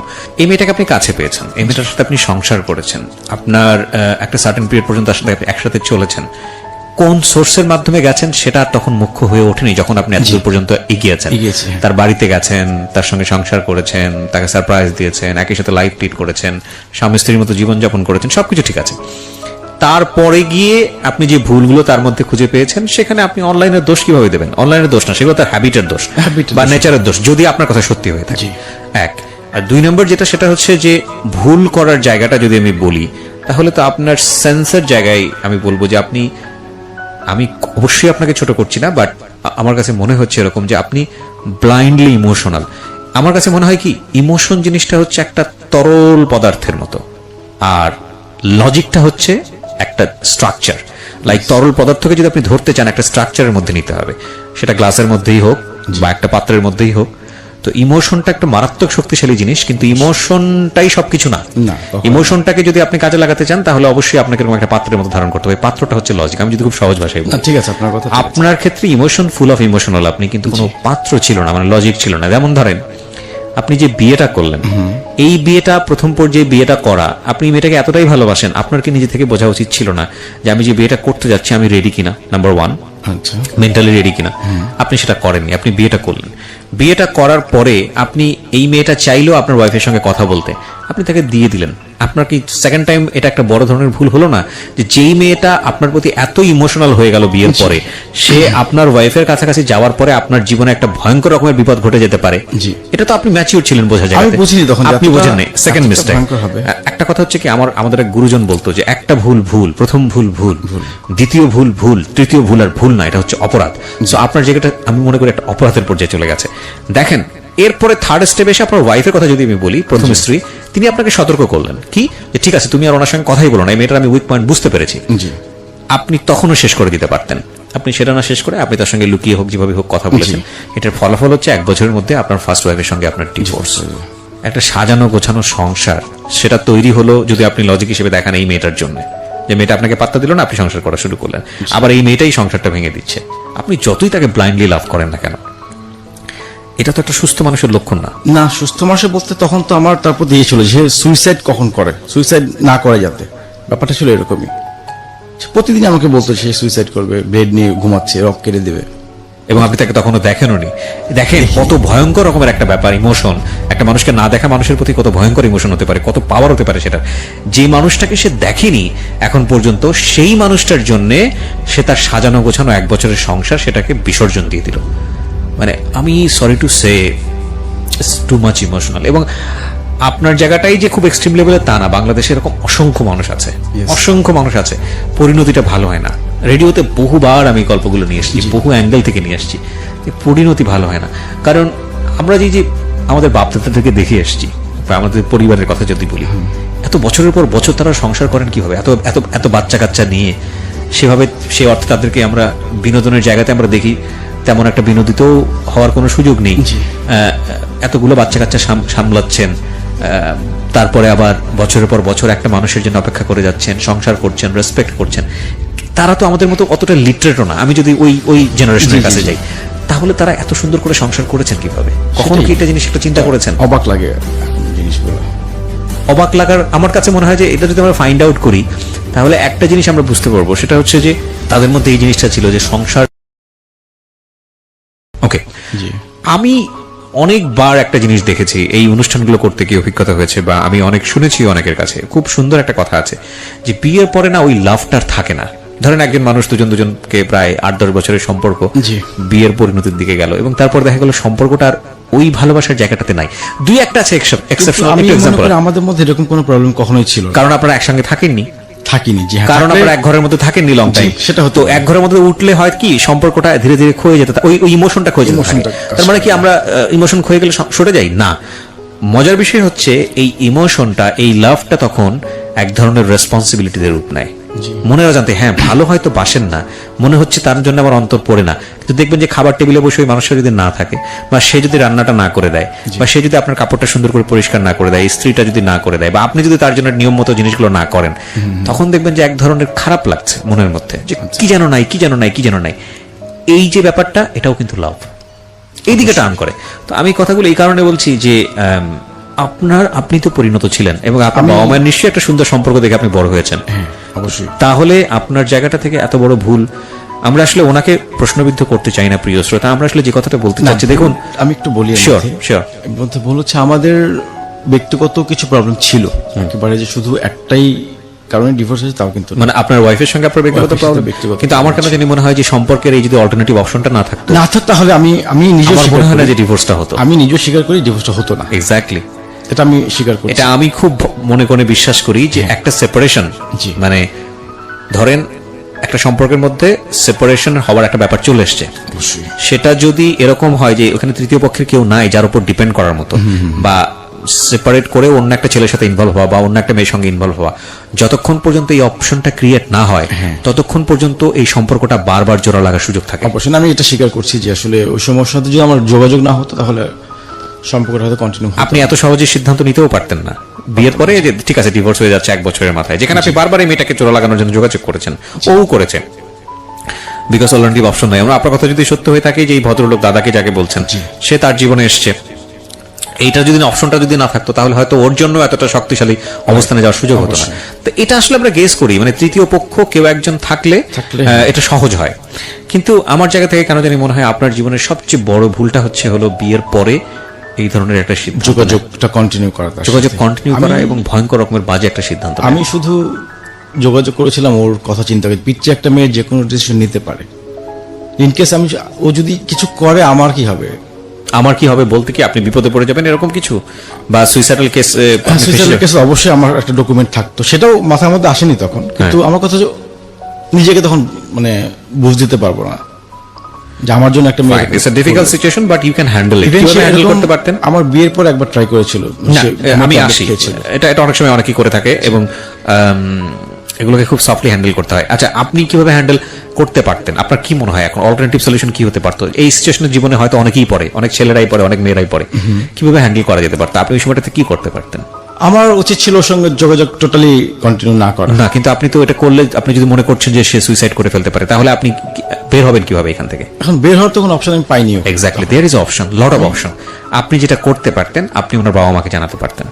আচ্ছা, সেটা সহজেই আপনি 4-5 জনকে ফোন দিয়ে বলতে পারতেন ওর সাথে আমার সম্পর্কটা এরকম ছিল, ঘটনা এখন এদিকে দাঁড় করিয়েছে, ও বিয়ের পরে আমার সঙ্গে যোগাযোগ করছে, ও যে কোনো রকম একটা দুর্ঘটনা ঘটিয়ে ফেলতে পারে, সুতরাং ওকে টেক কেয়ার করেন। আপনি এটা ওর বাবা মাকে জানিয়েছেন, জানার পরে আপনি একটা রেকর্ড রেখে দিতে পারতেন যে আমি ওটা ইনফর্ম করেছি। আমার মাথাতেই ছিল না এরকম কোনো চিন্তা ভাবনা। এটা আপনার উচিত ছিল।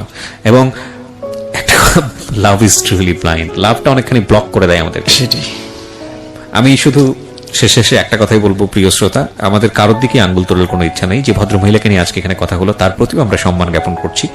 একজন মানুষের কথা শুনে আরেকজন মানুষের দিকে আঙ্গুল তোলা যায় না, বরং ওনাকে শুনুন আপনার জীবনের একটা শিক্ষা হিসেবে। আমরা সবাই ভালোবাসবো, মানুষ পৃথিবীতে এসেছে ভালোবাসার জন্যই, ভালোর তো অবশ্যই আমরা বাসবো। এবং যে মানুষটাকে নিয়ে সংসার করছি তাকে যদি ভালো নাই বাসতে পারি, তাহলে তো এটা তো আসলে শুধু দায়িত্বের জায়গা না, ওই ভালোবাসাটুকুও তো থাকতে হবে। কিন্তু আমরা যখন ভালোবাসি তখন আমরা এতটাই অন্ধ যাতে না হয়ে যাই যে এই মানুষটা যদি আমার জীবনে না থাকে তাহলে আমি যেন শূন্যের উপর না থাকি। আপনার এখন বিজনেসের কি অবস্থা? বিজনেস মোটামুটি চলছে এখন। আপনার এই ধরনের সম্পর্কের কারণে কি বিজনেসে কোনো ক্ষতি হয়েছে বা কোনো ধরনের বড় প্রেসার পড়েছে? ক্ষতি তো কিছু হয়েছেই।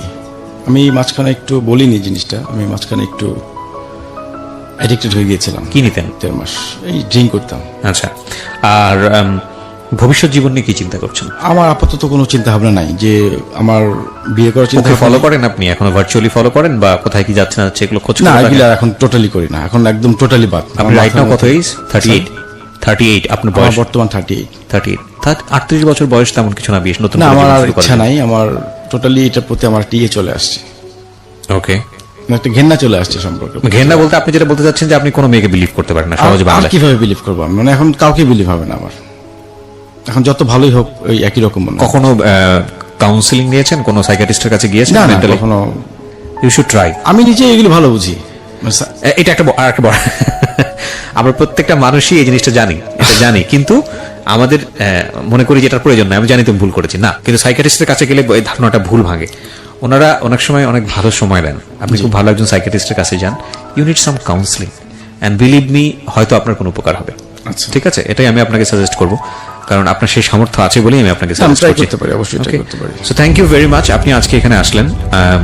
আমি একটা জিনিস আবারও বলছি যে আমরা যেন আমাদের জীবনটাকে ভালোবাসি। যেই হৃৎপিণ্ড আমাদেরকে প্রতি মুহূর্তেই ফ্রেশ ব্লাড দিয়ে যাচ্ছে শরীরে, যেই মস্তিষ্ক বিরামহীনভাবে আমাদের জন্য কাজ করে যাচ্ছে পুরো জীবন দশায়, সেই হৃৎপিণ্ড এবং মস্তিষ্কের কাছে আমরা কিছুটা হলেও যেন ঋণী থাকি। আমরা সবসময় যেন আমাদের সৃষ্টিকর্তাকে স্মরণ করি এই কারণে যে তিনি শুধু আমাদেরকে একটা কাজ দিয়ে দুনিয়াতে পাঠাননি, বা এই একটা জীবন শুধুমাত্র একটা মানুষের জন্য বা একটা ভুল সিদ্ধান্ত নিয়ে পুরো জীবনটাকে স্পয়েল করার জন্য পাঠাননি। আমরা যেহেতু হিউম্যান বিং হয়ে এসেছি, পোকামাকড় হয়েও তো পাঠাতে পারতেন, পিঁপড়া প্রাণী হয়েও তো পৃথিবীতে আসতে পারতাম, অন্য কিছু হয়েও তো আসতে পারতাম, জড় পদার্থ হয়েও তো আসতে পারতাম। তো মানুষ হিসেবে যেহেতু পাঠিয়েছেন, so by born we are winner. প্রথম কথা হচ্ছে আমরা by born we are winner, cause আমরা সৃষ্টির সেরা জীব। তো সেই জায়গাটা থেকে জীবনটা শুধু একমুখী জিনিস না, একটা মানুষকে পেলাম না বা একটা মানুষের জন্য একটা ভুল সিদ্ধান্ত নিয়ে ফেললাম, জীবনটা শুধু এটা না।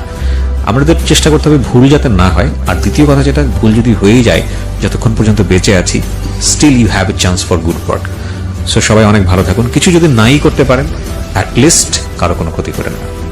So thank you very much. আজকের এই অনুষ্ঠানে যারা শুনলেন আমি আপনাকে আপনি তোমার বয়সে বড় বড় ভাইয়ের মতো, আমি আপনাকে যেটা বলবো সেটা হচ্ছে এর মধ্যে আমার Don't একটু be কথা hopeless, ছিল, sure. আরেকটু কথা ছিল, এবং ও খুব চিন্তিত ছিল যে আমি ওর কোনো ক্ষতি করবো কিনা বড় রকমের।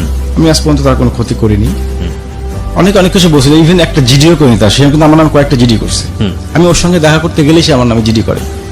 আমি তার নামে কোনো জিডিও করিনি এবং তার ক্ষতি করার কোনো চিন্তাও করিনি আমি, যে তার আমি কি ক্ষতি করবো। না, অফকোর্স না, আপনি করে কেন করবেন? প্রশ্ন আসে। কখনোই করবেন না, প্রশ্ন আসে। কখনোই করবেন না। এবং যে মানুষটাকে আপনি একটা সময় পাগলের মতো ভালোবেসেছেন, ওই ভালোবাসার প্রতি আপনি রেসপেক্ট রাখেন। পরে মানুষটা হয়তো আপনার মতো নাই। আমি বলি যে ভিডিও আপলোডটা দেবেন, দাদার জন্য কান্না করতেছে, তার আগে পর্যন্ত আমি সপ্তাহে 2-1 দিন গিয়ে ক্যাম্পাসে বসে থাকতাম, চা খেতাম, সিগারেট চলে আসতাম, জাস্ট একটু দেখার জন্য, আর কিছু না, কোনো কথা বলা ট্রাই করিনি কখনো। জাস্ট ক্যাম্পাসে বসতাম, এক কাপ চা খেয়ে, কখনো দেখা হতো, ও হাত পাশ দিয়ে চলে যেত, আমি চলে আসতাম। ওর কোনো ক্ষতি করার আমার মাথায় কখনোই ছিল না। অনেকে বলছিল অনেক কিছু করার না, জন্য। অফকোর্স। এবং আপনি যে ডকুমেন্টসগুলো আমাকে দেখিয়েছেন, এই যে পেপারস, আমি এগুলো বলিনি রেডিওতে, আপনি এগুলোও আপনার কাছে রাখবেন না। এগুলো না, আমি আপনি- ছিঁড়ে ফেলবো। আপনি আজকের পরে এগুলো ছিঁড়ে ফেলবেন। এবং শুধু এগুলো না, ওর কোনো ডকুমেন্টস যেটা আপনার অ্যাবসেন্সে ক্ষতি হতে পারে, এরকম কোনো জি, জি। ডকুমেন্টস আপনি আপনার ডিভাইসগুলো না, সব রাখবেন না। ছবিটা সব ডিলিট করে এবং যে ফেলছি। স্ক্রিনশটগুলো আপনি আমাকে দেখাতে চেয়েছেন, সেনসিটিভ বিষয়গুলো, ওগুলোও আপনি রাখবেন না। না। আমি আপনাকে রিকোয়েস্ট করবো, কারণ একটা জিনিস কি, ধরেন আপনি হয়তো কোনো কারণে আজকে হয়তো মারা গেলেন, সাপোজ, হ্যাঁ। আপনার ডিভাইসগুলো হয়তো অন্য কারো হাতে চলে গেল, বা এগুলো কিডন্যাপ হলো, বা এগুলো চিন্তাই হলো, পরবর্তীতে হয়তো তার একটা বড় ক্ষতি আমি হয়ে এগুলো গেল। শুধু ওর একটা ফ্রেন্ডকে পাঠিয়েছি, ওর যে বান্ধবী, ক্লোজ বান্ধবী, ওকে শুধু জানানোর জন্য, কিন্তু সেও কোনো রিপ্লাই দিচ্ছে না। আমরা খুব সফটলি না, যখন খুব বিপদগ্রস্ত হয়ে যাই, হ্যাঁ। যখন খুব হোপলেস হয়ে যাই, যখন কিছুই করার থাকে না, তখন আমরা চারদিকে হাত বাড়াই যে কেউ যদি আমার থেকে একটু সিম্প্যাথি দেখাতো। আপনি বেসিক্যালি যে কাজগুলো করেছেন সেগুলো আপনার সিম্প্যাথি পাওয়ার জন্য, যে ওর ফ্রেন্ড অন্তত আপনার পক্ষে কথা বলুক, কেউ অন্তত আপনাকে একটু কথা বলার জন্য, যে বিগ মিস্টেক কেন? হচ্ছে হলো, ফ্রেন্ড তো তারই, সে তো আপনার সাথে অবশ্যই কথা তার বলবে friend। না। আমি বলিনি আমার পক্ষে কিছু করার জন্য, জাস্ট আমি একটু জানতে চাচ্ছিলাম যে একটু বোঝাও, একটু বোঝাও। একটা বান্ধবী যদি ওকে একটু বোঝাতো, আমার ধারণা সে ব্যাক করতো আমার লাইফে। আমার মনে হয় বেস্ট পলিসিটা এই সময় হচ্ছে চুপ করে যাওয়া, তাকে কিছু কথা বলে যে ঠিক আছে, আমি জানি তুমি এখন আর বুঝবা না, বা বিষয়টা এরকম আমি এরকম। বলছি তাকে যে তুমি এবং- এখন ঘোরের মধ্যে আছো, এখন যা কিছুই বলি তোমার ভালো লাগবে। হ্যাঁ, ভালো লাগবে না, ঠিক আছে, আমি স্টপ হয়ে যাচ্ছি, এখানে আমার কিছু করার নেই, যতই মুভ করবো আমি, তুমি তত তোমার খারাপ লাগবে, সো আমি বিং স্টপড আচ্ছা। Right now. তুমি যেটা করতে পারো তুমি মুভ করো, মুভ করার পরে তোমার জন্য যদি মনে হয় যে না, you are doing mistake, you are doing error, or you are doing wrong, whatever it is, তুমি যদি ফিরে আসতে চাও, আমি আছি তোমার জন্য। So thank you very much. শুনছেন মিস্টার ম্যাঙ্গো ক্যান্ডি প্রেজেন্টস জীবন গল্প। প্রত্যেকটা গল্পই আমাদের জন্য অনেক শিক্ষণীয়।